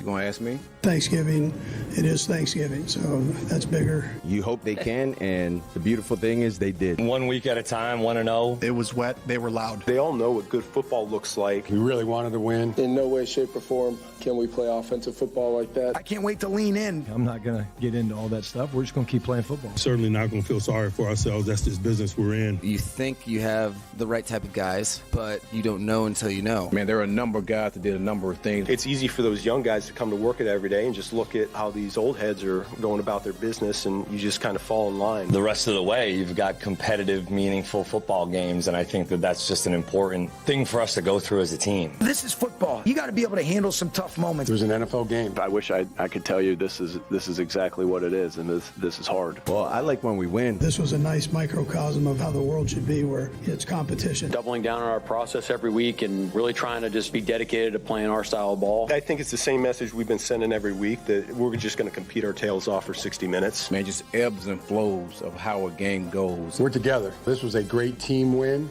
and our fates are intertwined. When things go well, these can be blessings in disguise if you use them the right way. It's an awful performance by us, but it's us. I don't think there's room for complacency in the NFL. There's no room for any team to get comfortable. When I watch our defense play, man, I see violence. Shoot, I'm the guy that they have to calm down sometimes, which is a great sign. The team that made the least number of mistakes was probably going to win this game. Didn't think that we weren't not ready to go. Didn't think we took this group lightly. All of those questions are reasonable given what we put out there. Obviously, if I knew exactly what it was and everything that it was, then we'd have fixed it. And listen, even though we have this long-range vision of what we're trying to get to, the now is what's important for our guys to continue to understand, man, how do you win games? The idea is to end the game in the stadium with more points than the opponent. What I'm supposed to do as I go out there to lead that offense, score one more point or however many more points than the opposing team. This is a disappointing day, but we're not going to stay in this moment for long. Solutions to turn this thing around exist in your building?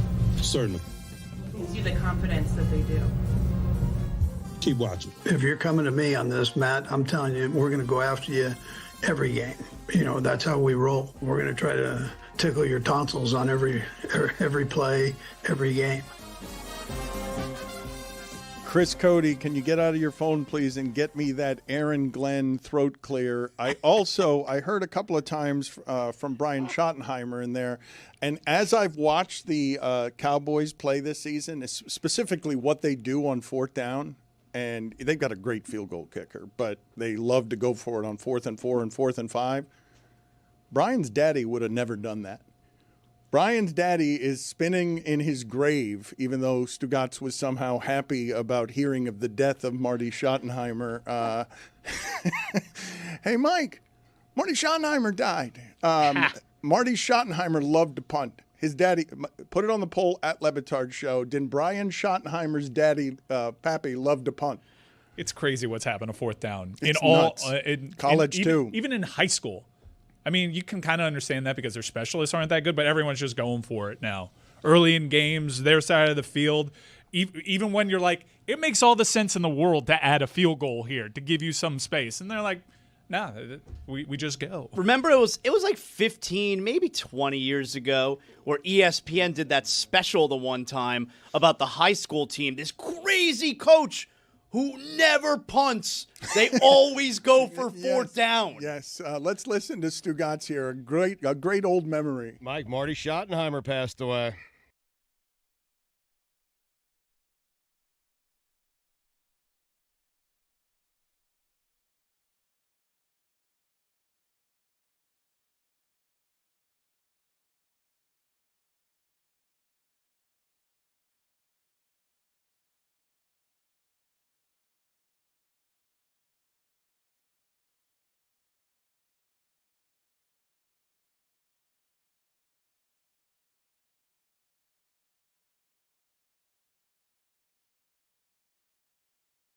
Has changed. Weed is legal now with Stugotz and Greg Cody. I'll tell a story if it makes you feel better. Yeah. When I first took the first edible I ever took was in New York, and at the time I was breaking the law. Okay, so now you can feel good about telling your story. And the guy told me, "Hey, just eat half of this." And so I ate half, and I waited, and I waited, and I waited, and I didn't feel anything. And he begged me just to eat half. And he did say on the front end it might take a while. But I was impatient. Right. Because when you smoke marijuana, you get instant gratification. And waiting an hour or two for something to kick in was not something I was familiar with. Right. So I ate another half, which became a full cookie. And 60 minutes later, I don't remember anything. I woke up the next morning on the floor in my wife's uncle's apartment because Abby had to throw me into a cab with her, and she took me home. And I was curled up in the fetal position, and I don't remember a thing after the second half of that cookie. Wow. This was last Wednesday.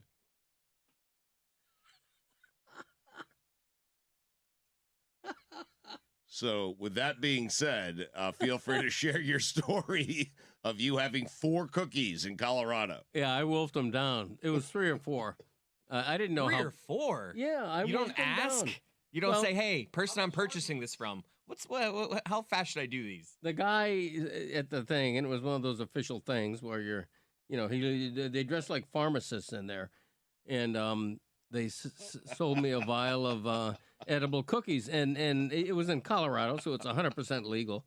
And my wife and I are getting ready to go to dinner. We popped open the thing.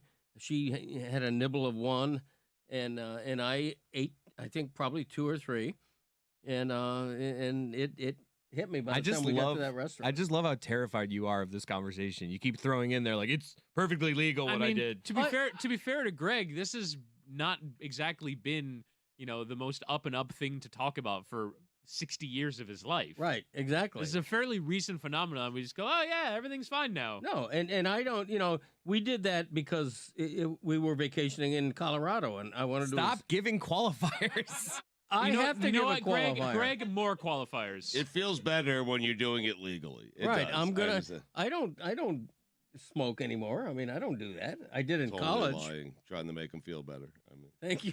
Thanks for that.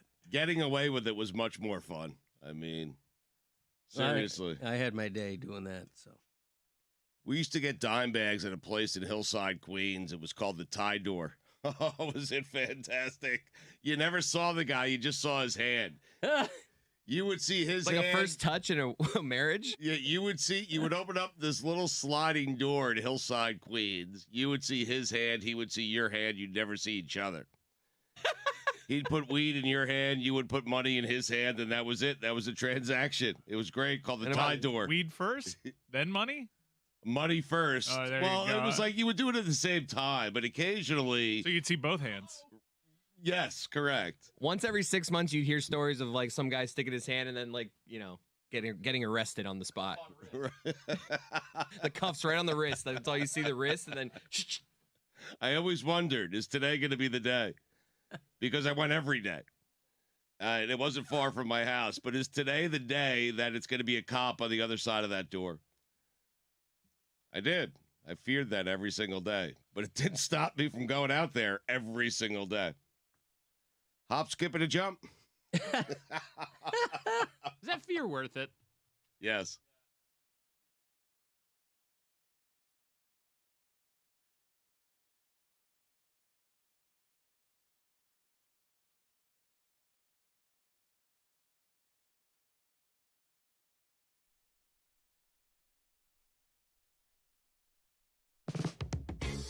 This is Juju.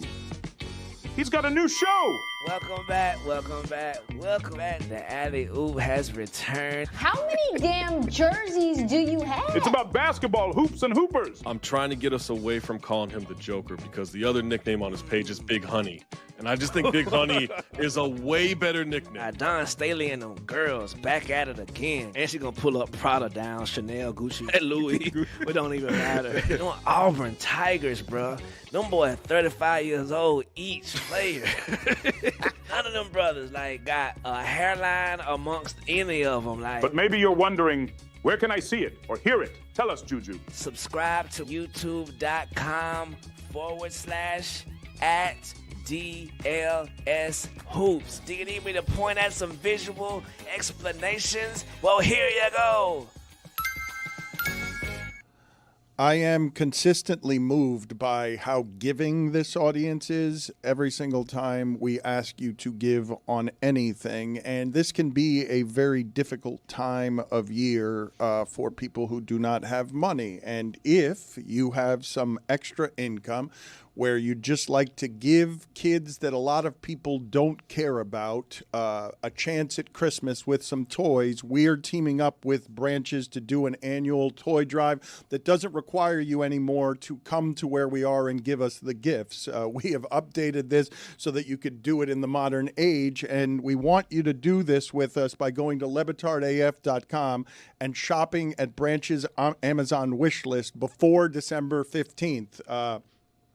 the things they want and need. And again, you can make a child's Christmas better with dolls, with remote control cars, with Nerf toys, board games, craft kits, building toys, Legos. You could see your options at lebatardaf.com. But if you have a little bit of income that's disposable and you want to make a kid's Christmas, we're teaming up with Branches in order to do this. And we're going to have an assortment of things around here over the next coming days where we'll do some things. What are you laughing about? Or there's a nice little 4-star edge rusher in New Jersey that we could use down here. Canes Connection. Okay, that's not quite the Christmas spirit. I've noticed that you say Legos. Yeah, mispronounced it. I've noticed that. Yeah. So Legos. Legos instead of Legos? Yeah, the right way. Okay. Lego my ego. How's it spelled? With an E, not an A. What an hypocrisy. Hypocrisy. You guys want to take a guess? LebatardAF.com is where it is that you go. It's a really easy way to help us help some kids that a whole lot of folks don't care about. So thank you for doing that in advance, because every time we do something like this, you do it very strongly. I want to ask you guys, I'm going to quiz the entirety of the room, and we'll stop this when you get all 4 of the names. See if, and you can just shout names at me, and I'll see if I hear them. The top 4 passers, yardage in a game this season. Yardage in a professional football, an NFL game this season. They're all professional. The top 4 Jared Goff yardage totals. Russell Wilson had one. That's one. Yes, Jared Goff is not one. Bryce Young? That is another one. Go ahead. You guys are not playing this game right. No, you can go ahead and play Patrick Mahomes. That is incorrect. Dak Prescott. That is incorrect. Sam Darnold. Incorrect. Josh Allen. Incorrect. Tua. Baker Mayfield. Incorrect. Jacoby Brissett. That is correct. Justin Fields. You're missing only the top name on the list. The one. Daniel Jones. Jameis Winston. 400. I haven't heard it yet. The 470-yard passer among Shaw. the group. Caleb Williams. That is incorrect. You don't think you'd know if he threw for 470 yards? Jordan Love. The top by yardage passer in the NFL this season in a single game, Joe Flacco. Love that guy. Oh, yeah, he had that game. You remember that That game? game. The game against Pittsburgh. Yeah. Still give you a game. Yeah, That guy. very confusing game. Let's go ahead and play for the people before we go any further. The Boost mobile hotline that has been very inconsistent. The telephone number is 305-486-GOTS. 305-486-4689. How do you feel about this batch? Fantastic, Dan. The last batch was super disappointing to me. The last batch was not good enough. I am challenging the listeners and the callers to be better. That last batch was crud. I couldn't feel better about this batch, Dan. 305-486-GOTS. It's the Boost Mobile Boldest Take, presented, of course, by Boost Mobile, the newest 5G network in the country. Hi, this is Russell from Wisconsin. I just turned 8, and my bold take is that Dad is a sucker. They should replace NFL regular season overtime with a tug-of-war match. Jameis Winston is the Tom Brady of Jeff George's. Jeremy looks like he picks the safest dialogue options in video games because he doesn't want to hurt their feelings. Can I unthank Jeremy on Dan's behalf for that James Madison pick? Jeremy Taché is the Meg Griffin of the Le Batard Network. Messi in MLS is like Tom Brady joining the CFL. Stop acting like it matters. It's a joke. If a slice of pizza could walk, would the head be the crust or the point? I refuse to take a poop until Dan stops calling offenses constipated. It was a good one. I genuinely I disagree. think if a pizza is walking, the crust is the top. Like the crust is the head. No, the point. The point is the feet. Put it on the poll at Le Batard Show. I don't know how it would walk, Roy. If a piece of pizza is walking, is the crust the head or the feet? What if it's Sicilian? I assumed that it walked on 4 legs. I didn't assume it had 2 legs and was an upright walker. I thought it just sort of slid the way that Matt Stafford slid. That's so stupid. No, yeah, it's two-legged. If you're putting pizzas are two-legged. If you're putting eyes on a pizza, you're putting it on the top, the wide, near the crust. Like the eyes are not going by the pole. Like you guys. Talking about Pizzagate. Put it on the poll as well. What do you imagine is the worst feeling someone felt on Sunday? Was it? I'm sorry, over the course of the weekend and the NFL games. I shouldn't say just Sunday because it was the Monday night game. Is it the panicked holder who ran after Younghoe Koo stubbed his toe on a field goal?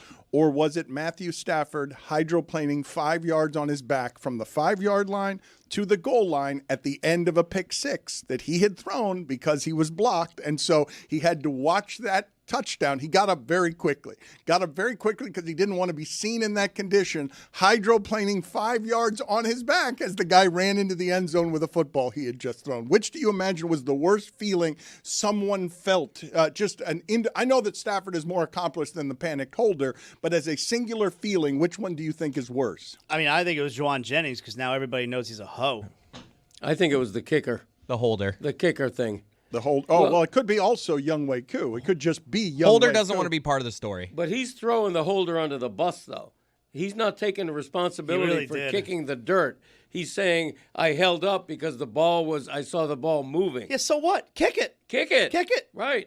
The ball was moving. Okay, but if you don't kick it, you don't get any points. Right. That's correct. Well, you could if the holder in that panic situation does complete a pass. Unfortunately, there were no wide receivers. There was nobody running any routes, and so he was just looping over to his right, rolling out with a run pass option that gave him the option of neither running nor passing.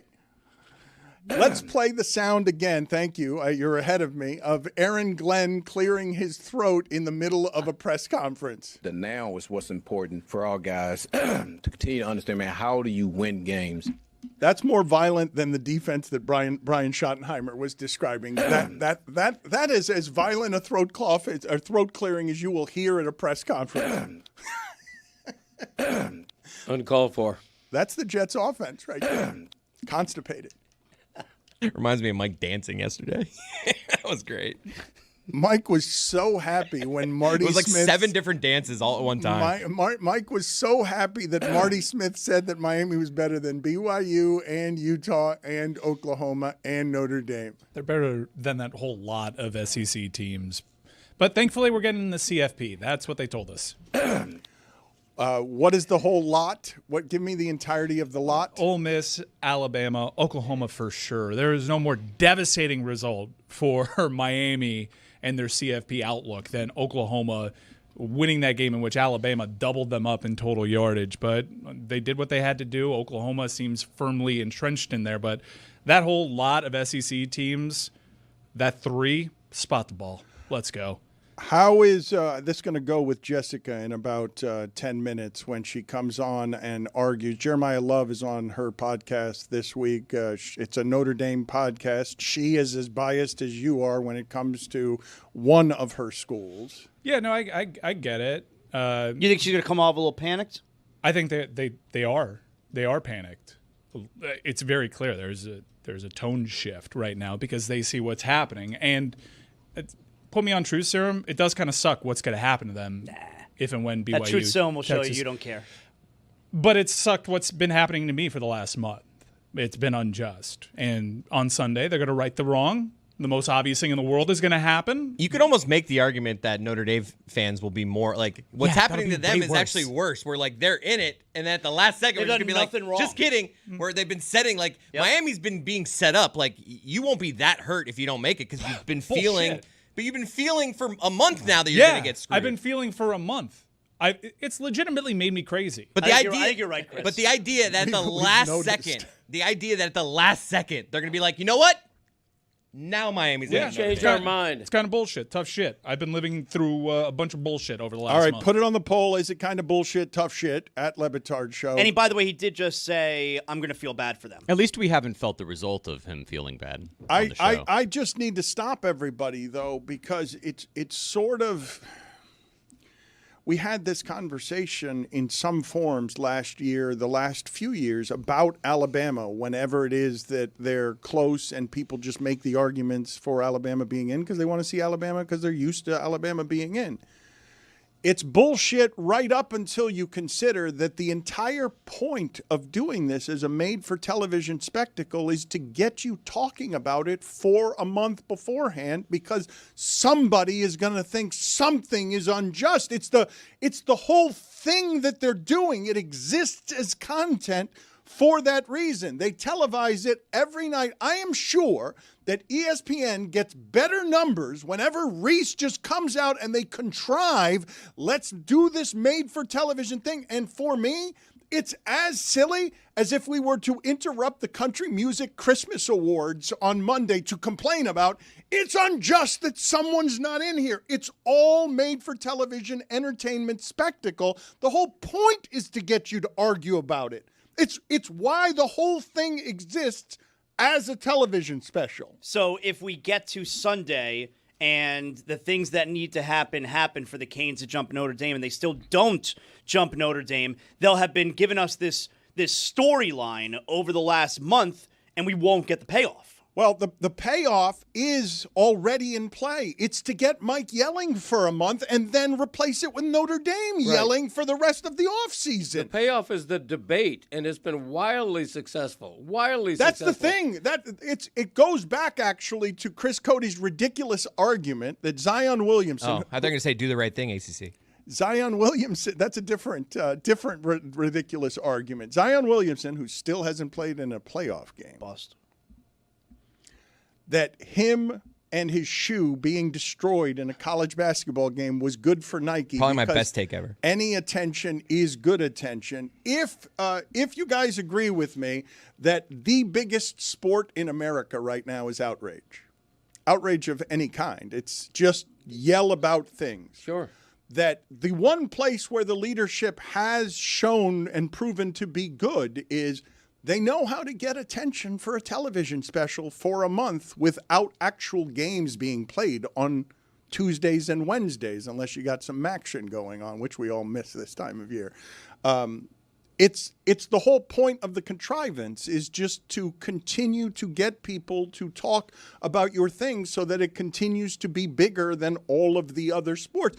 They're getting more attention not playing games than OKC is getting for having one loss and knocking off Golden State last night in an 11 p.m. game that nobody can watch on the East Coast. 11 p.m. is so late. Because it's starting so late. Incidentally, if you did not see that game, OKC was up 1 late in the fourth quarter. Jimmy Butler left. Steph Curry is hurt. The Warriors are 11-11. Jimmy Butler looks a bit disinterested and left last night injured, and OKC does what it does to everybody. They needed to use Shai Gilgeous-Alexander in the fourth quarter this time, but that game was close late, and then OKC is doing what champions do. Like this has been, I've told you guys before that two of the greatest things I've ever seen in basketball are the 72-win Bulls and the 73 wins Warriors being down late.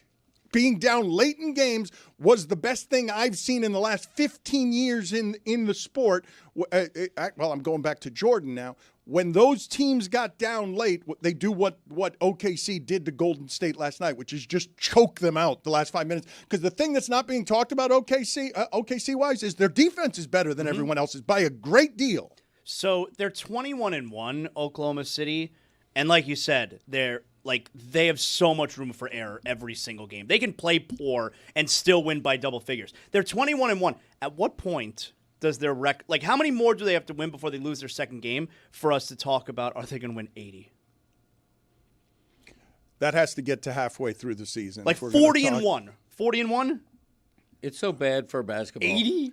Well, I think you're being ridiculous. I don't think they're going to win 80. They never lose. Why is that bad for basketball? It's bad for basketball when you have that kind of disparity. When you have a 20-1 team and then you have a 2-17 team, and it's you look at the bottom 5 of the NBA and they're already tanking. Like the season just started, and you have teams that have zero chance, and you have OKC. A dynasty in the making. I guess every sport has a best team and 5 at the bottom. Every team has not to the NBA's degree. I guess we've argued the NFL doesn't. I don't know. The NFL seems to have every year 3 or 4 teams that pretend like they're trying at the beginning of the year, but with who their quarterback is or who they've signed in the offseason, that they're not trying. We'll they're get going back for to the this. next Okay, draft. who's the OKC in the NFL this year? No, there is not one in the Right. NFL this year, and the Dodgers are that in baseball. But we'll get back to basketball because there's plenty to talk about in basketball in the next hour. But I wanted to bring Jessica in. As I told you, Jeremiah Love is on. I might have called him Jeremy. Jeremiah Love is on her podcast. No, you would never associate the word Jeremy and Love together. Echoes is the name of the podcast that Jessica does. And how do you feel? Thank you, Jessica, for being on with us. How do you feel in general about what happened last night? Are you worried that they're gonna pull the rug out from under you? They're already setting it up so that you know that in a couple of weeks Notre Dame's all of a sudden going to be out. Yeah, we'll see. I really don't know what will happen on Sunday, Dan, but like I've said all season, Notre Dame really didn't have anything to be upset about other than themselves for losing to Texas A&M in week 3. The margin for error is very slim when you only win 10 games, as you know, Vanderbilt or Miami or Utah or any of these other teams would tell you. So I think that they're one of the best teams in the country. I think that the stats would support that. I think they could make a legitimate title run, but that's what happens when you lose 2 games. You kind of are up to a little bit of luck. It would have been helpful for a bunch of teams if LSU could have pulled up the upset last weekend, or Auburn, or even UCF. Jeremy, way to go. But that didn't happen. So now you have to just kind of wait and see what the committee decides. And as we've seen, I think in years past, they tend to get it right at the end of the day, but the way that they talk about getting there leaves you with very little confidence in the process. So while they may end up getting it right, whatever your definition of right is, it doesn't help when they talk about how their methodology is working. Well, what do you think is going to happen, and how scared are you of the nightmare scenario for you? Assuming BYU loses. Yeah, I think it depends. I mean, if BYU loses to Texas Tech right now, they're a double-digit underdog. I think that it's possible Miami could jump ahead of Notre Dame. I'm not exactly sure why the committee would wait until the end of the season to do that when they could have done that last night. But I also think if you have a scenario where Alabama loses to Georgia, they could fall behind Notre Dame again. It sounded like it was a really close call between Notre Dame and Alabama at the 9 and 10 spots last night. And although we've seen in the past they don't kick teams out of the playoff for losing their conference championship games, they have dropped spots for losing conference championship games. So I don't think that there's stasis among the teams playing in the conference championship games. It will depend. If, let's say, Indiana gets blown out by Ohio State or vice versa, I don't think that those are going to be 1-2 next week. And I could be wrong, but I think that there's obviously a lot of scenarios at play. Can you update us on any information you've seen around the Penn State thing that we have been talking about here before you came on with us? Because I'm having trouble sort of getting around the new rules that make James Franklin more important than the program brand that is Penn State when it comes to recruiting. I would say it's one thing for a bunch of the heavy hitter candidates like your Lincoln Rileys or Marcus Freemans or Mike Elkos to not be interested in the job, because that all makes sense. Like Lincoln Riley's got the number 1 recruiting class coming next year. Marcus Freeman's got the number 3 recruiting class signing today. Mike Elko, obviously pretty happy where he's at Texas A&M. But then once you see like James Madison's coach or even like Brian Hartline looking elsewhere, like especially Bob Chesney, because he's a Pennsylvania guy and has DMV ties, that would be really helpful in recruiting at Penn State. That's where I'm like, it doesn't really seem like they had a plan other than they thought they could convince another like big time Power 4 name to come to Penn State. And it just seems like with the way that a lot of whether it's the 12-team playoff or NIL or sort of like the spreading out of talent and just more attractive jobs than ever for certain people, it just doesn't seem like you would want to give that up for the opportunity to maybe be like the 2nd or 3rd best team in the Big Ten at Penn State. I actually happen to know. Oh my God, he knows. He happens to know. Come everyone, come and listen. Happens to know. He happens to know. Well informed. Chesney did finish second in the race to be Penn State's head coach. He finished behind Sataki. Sataki was done, delivered. They had their guy. And then the CEO of Crumble came along and stole it. But that's a huge miscalculation. And also, I think Sataki fits the profile, like I said, of like coaches where it would take a lot, clearly, to drag him away from BYU. I mean, that's obviously a school that means a lot to him. He's been very successful there. There's a lot of money there that they can tap into, and they appealed to all of his sensibilities and convincing him to stay, Mike. I think that that's a huge miscalculation on Penn State's part. And then, of course, you end up pissing off your number 2 candidate because you know, now it's too late. He's moved on. I think UCLA is also a fine place to end up in the Power 4. I think he's going to have a lot of work to do. But now if you look at recruiting rankings for Penn State right now, as it stands, that's not going to get anyone to come to your school either. Like, you've got to, and now it's like at the point where, you know, obviously there's certain coaches where you could hire them and, okay, they're going to bring a bunch of transfers with them from schools, and those are going to be great players. And now it seems like a lot of those candidates are kind of locked in next year at where they want to be. So it's just becoming a worse situation, I think, by the day. And also, I think Penn State's been like, and Mike, you could probably attest to this too. They're like, we're going to run a quiet, very smooth. No one's going to know what we're up to. We're going to keep this under wraps. And it's like, well, what did that get you? Because now it's like you still don't have a coach. Like, LSU, say what you will about their governor embarrassing them and like publicly lusting after Lane Kiffin. They got the coach they wanted. Doesn't matter. They got their guy. Shit ton of money. Yeah. He's going to sign a huge recruiting class. They're probably going to be preseason top 10. LSU was a circus and Penn State was the model. And yet LSU gets their guy and Penn State gets left at the altar. And now they're looking at Manny Diaz. Yeah. I mean, potential ACC champion Manny Diaz. And it seems like Penn State fans like Manny Diaz. I don't know if he has the upside of some of the other coaches that they were looking for, but he obviously was a popular person at Penn State from what I can tell. I don't know. I want to play. Maybe not the worst. I want to play for you some Schefter sound on Kevin Clark's podcast. You've probably heard this. What are your thoughts on this sound from Adam Schefter? I don't think that there is a Ben Johnson this year at the NFL level. The only guy I could think of that would be in this category, and I don't know that he would be interested, would be Marcus Freeman at Notre Dame. That's a guy that, to me, if I owned an NFL team, I'd want him on the phone right now. That's a guy that I would want to be hiring right now. That's a guy that I would be investing in right now. That happened fast for Marcus Freeman, man. He would look good if he ripped his shirt off. That was Ben like Johnson the whole Bears did. strategy last year. 1 and 2 candidates. Look good with your shirt off. Does Ben Johnson look good with his shirt off? Oh, yeah. Sneaky decent. Good, Sneaky better, best. The Mississippi State of shirts off. Well, I would be fine with playing that video does that for mean? Jessica and having her decide. But what did you think of the sound?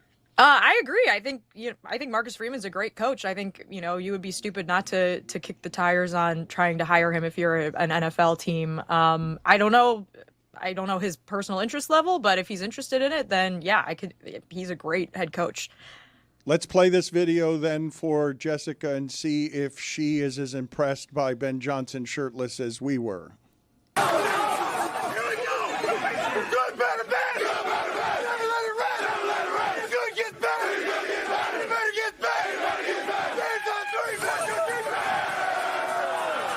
Sneaky decent. Wow, stealing my lines.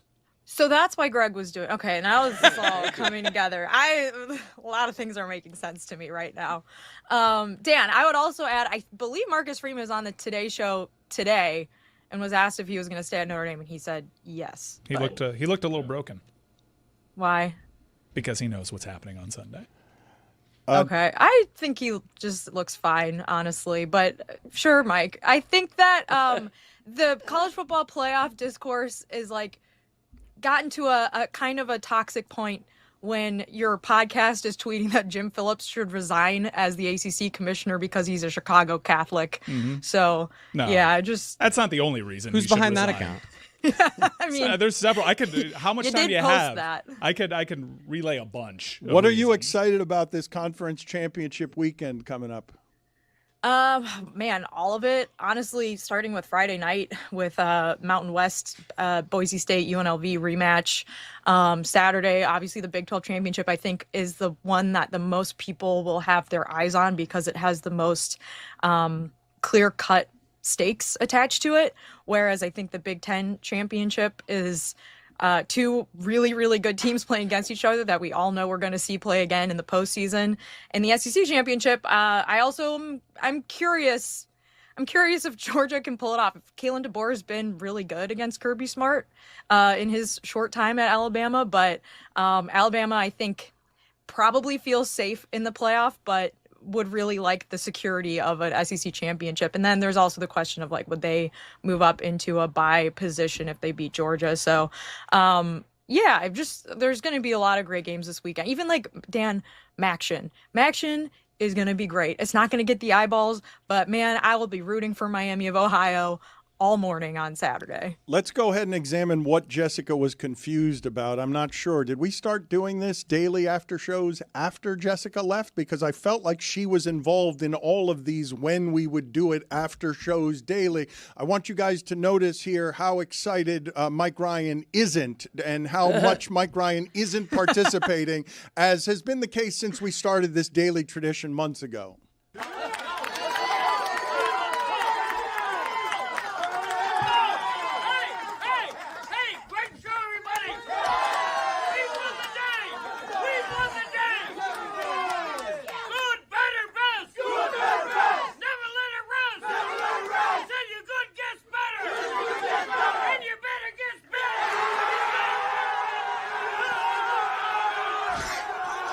I was legitimately worried for my dad during this. Profound indifference if you from see Mike in that Ryan. Mike Ryan. Look at a lingering Roy, like the smell left in a bathroom after someone's left it, after Andy Reid has left it. It was made very clear that Greg wasn't taking his shirt off, so it's like, if he's going to half-ass it. Although he yelled so hard, you can see me in there midway through Settle give down. him like a, hey, don't kill yourself doing this. You were choking me, Dan. You look very excited. Look at Roy in the background there, just profoundly indifferent, That's right, yeah. surrounded by joy. Roy had done Tesh all day, so he was broken. Sitting on the fringes of our fun. Jessica is always, she's got good taste when it comes to televised and movie entertainment. So what are you watching, or what are you recommending these days for our listeners? Dan, what do you know about the new Knives Out movie? Wait, is there a third one? that? There's now a third one? Or There is it is the a second? third- Okay, the so third you one. guys were recommending the second one, and I haven't gotten to that. I like the first one. Don't even bother with the second one. We're well past. There's too many COVID references. It's not going to age well. I haven't rewatched it since it came out, but just don't worry about it. So there's a third one now, and you're recommending it. The third one is currently in theaters. They're doing a limited theatrical release, and then it'll be on Netflix next week. And I went to the theater and saw it yesterday, and it was so good. It is probably my favorite of the three. If you like whodunits, Dano, I don't know. This one might be one of the better whodunits I've seen in a while. Can I ask you seriously? Like, I like going to the movie theater also, but why would you go to the movies when it's coming out at your home next week? Because it just looks so much better on a movie screen, and also I just had 2.5 hours to kill, so why not? I like going to the movies. I do too, but my preference is always watching my couch. Well, you've helped kill the movie theater. Sounds like you don't like movies that much. I didn't do Yeah, it anything, sounds like you really. don't. I think Zaz, it totally depends. If it's a movie that I'm not that excited to see, don't care that much about, like, yeah, I'll just watch it at home. I'll wait for it to come out on demand. But if it's a movie that I think I'm really gonna like, it's so much better to watch it at the theater than watching it on my TV in my little small apartment. And it's your favorite of the three, right? That first Knives Out was very good.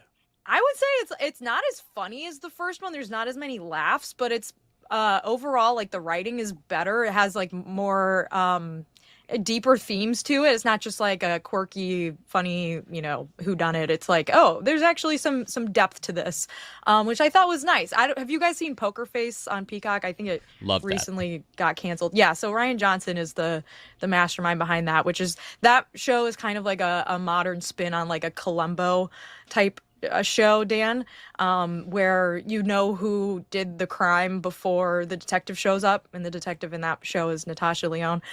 This is obviously not like that. I was trying to figure out what was going on the whole time, and I couldn't figure it out. It was a very good mystery, but just the general genre is one that I love, and I think that this really knocks it out of the park. Thank you for including me with that Columbo reference. One of the most adorable thing my parents do is they continue on Saturday nights to text me, "Are you watching Columbo right now?" Because they're just watching a telethon. It's Columbo season. It's Saturday night. Anytime it gets cold out. They watch like 3 straight hours or 4 straight hours of Columbo, and they're confused by streaming, so they still think that it's on Saturday nights, and it's just a marathon of 1970s detective television. I've never shared this story, but the lead in Poker Face is Natasha Lyonne, and there was rumors that they may recast this. When I was producing for the show in like the Waxy days, Dan, we used to have let's track this person down. So there was an FBI agent that called me like 15 years ago, who was a fan of our show and asked me to help track down Natasha Lyonne. Yeah, because any information that I might have, because he was looking to speak with me. Revelation. Yeah, that was something that happened. That was very strange. I feel like the FBI should have better resources than I had at Waxy. Today's FBI does not. I can assure you of that. So HBO Max has a ton of good stuff. I remain stunned, and I don't know how he did it, how Adam McKay got the chair company to exist on HBO. It's one of the stranger things you will ever watch. Is there anything HBO Max related that you're either recommending or you think that is worth talking about? By the way, another semi-whodunit. I mean, it's a mystery thriller, The Chair Company, so right up my alley. Dan, I don't know if you've seen the controversy about the Mad Men remastering in 4K that's been up on HBO the last few days, but apparently Mad Men, one of the greatest television shows of all time, highly recommend if you've never watched it now. They're all on HBO, but in remastering the Mad Men original film, I guess, whatever, film copy of it, they somehow took out some of the visual effects. And so there are scenes where you can see extras in the background. And in particular, there's one scene where Roger Sterling is throwing up. And you can see that guy in the back on the right is holding the puke cannon that's going up along John Slattery's back and making it look like he's puking. Oh my God. And then there's a guy behind him with his hand on his back, making sure he stays steady. So this is a pretty embarrassing mistake. I'm sure they're going to clean it up and fix it and figure out how all of that actually happened. But it's just a reminder of how many important people there are on the set of an important show. Buchanan guy's having his moment right now. I hope someone reaches out to him and gets his comment on this. But just as important to the shot as Don Draper and Pete Campbell watching Slattery puke up martinis and oysters. That is pretty terrible, though. It's not as terrible as a Starbucks cup appearing in the 8th year of Game of Thrones. Right. Well, this did not, to be clear, this was not in the original airing of Mad Men. They took the people out. This is in the digital remastery where they have made there's a few television accounts that are posting some of the differences and some of the things that they accidentally took out or didn't leave in from the original. So yeah, this was not AMC's fault. Put it on the poll, please, Juju. Have you failed at life if you're being referred to as Puke Cannon Guy? Jessica, thank you for being on with us. Her and Mike Golick Jr. have Jeremiah Love, Heisman candidate, on their weekly Notre Dame podcast, The Echoes, this week. Breaking news. I heard Puke Cannon Guy is now the leading candidate for the Penn State job. How about that? Let me see here. Zaz, you know about that? I love the Where'd you hear that? the evolution of our show, in which giving Dan a button bar is just him saying, "Let's see here." Yeah. Okay, and then bye. a delayed sound. Yeah, glasses. Thank you, Jessica. I appreciate your time. Appreciate it. Thank you. I wanted to get to some of the basketball stuff from last night. I don't know if you are seeing the quotes from LeBron James when he's being asked about how to manage his left foot injury. Remember when I owned Nick Wright earlier today that about LeBron? kept him out of Sunday's game. But the quote from LeBron is, It's called old. You just wake up with shit that you didn't have the night before, end quote. Great quote. It's also true. Most relatable it's thing the ever. most human thing he's ever said. The guy's an immortal. He's a superhuman, but My right elbow this morning. It's hilarious. Like, well, I slept wrong, so I guess I'm a bad shoulder guy now for the rest of my life. The quote is, it's called old. Oh, so likable. You just wake up with shit that you didn't have the night before. I believe in the history of our show, there has not been a funnier injury than Howard Bryant waking up one morning and tearing both his hamstrings getting out of bed. Still on to that story. How can you get tennis elbow if you don't play tennis? Last night, though, the late game. How do we feel about a game starting at 11 p.m., the defending champions against Golden State? That's a game people want to watch. You put it at 11 p.m. Eastern, it's not a lot of people are going to see it. But also, getting back to the point I was making earlier in the show, Peacock having Vince Carter, Tracy McGrady, and Carmelo Anthony doing the pregame while Bob Costas reads an essay that calls New York-Boston one of the great rivalries when it's not. Like, that's not one of the great rivalries. It's just not. In baseball it is. But it's not. That's not what they were televising last night. What they were. It's not best. Yeah, but it's Costas. This is what MLS is missing. But Boston, New York is not a great rivalry in basketball. Yeah, but in Costas's mind, he's thinking about baseball. He's always thinking about baseball, Dan, as he should. Those broadcasts, though, on Peacock, they're really good. Mm-hmm. Like, the idea that I'm watching just excellent regular season telecasts where there's a lot of money, it really is a golden age in sports. A weird time to have Inter Miami behind a paywall. Folks, listen up. One touchdown can change everything. Yeah. The crowd, the momentum, the entire game. It never gets old. Feel that same rush with DraftKings Sportsbook, an official sports betting partner of the NFL. Missouri listeners, listen up. DraftKings Sportsbook is now live in the Show Me State. New customers, download the DraftKings Sportsbook app. Use code Dan. That's code Dan. Bet $5 and get $200 in bonus bets if your bet wins. In partnership with DraftKings, the crown is yours.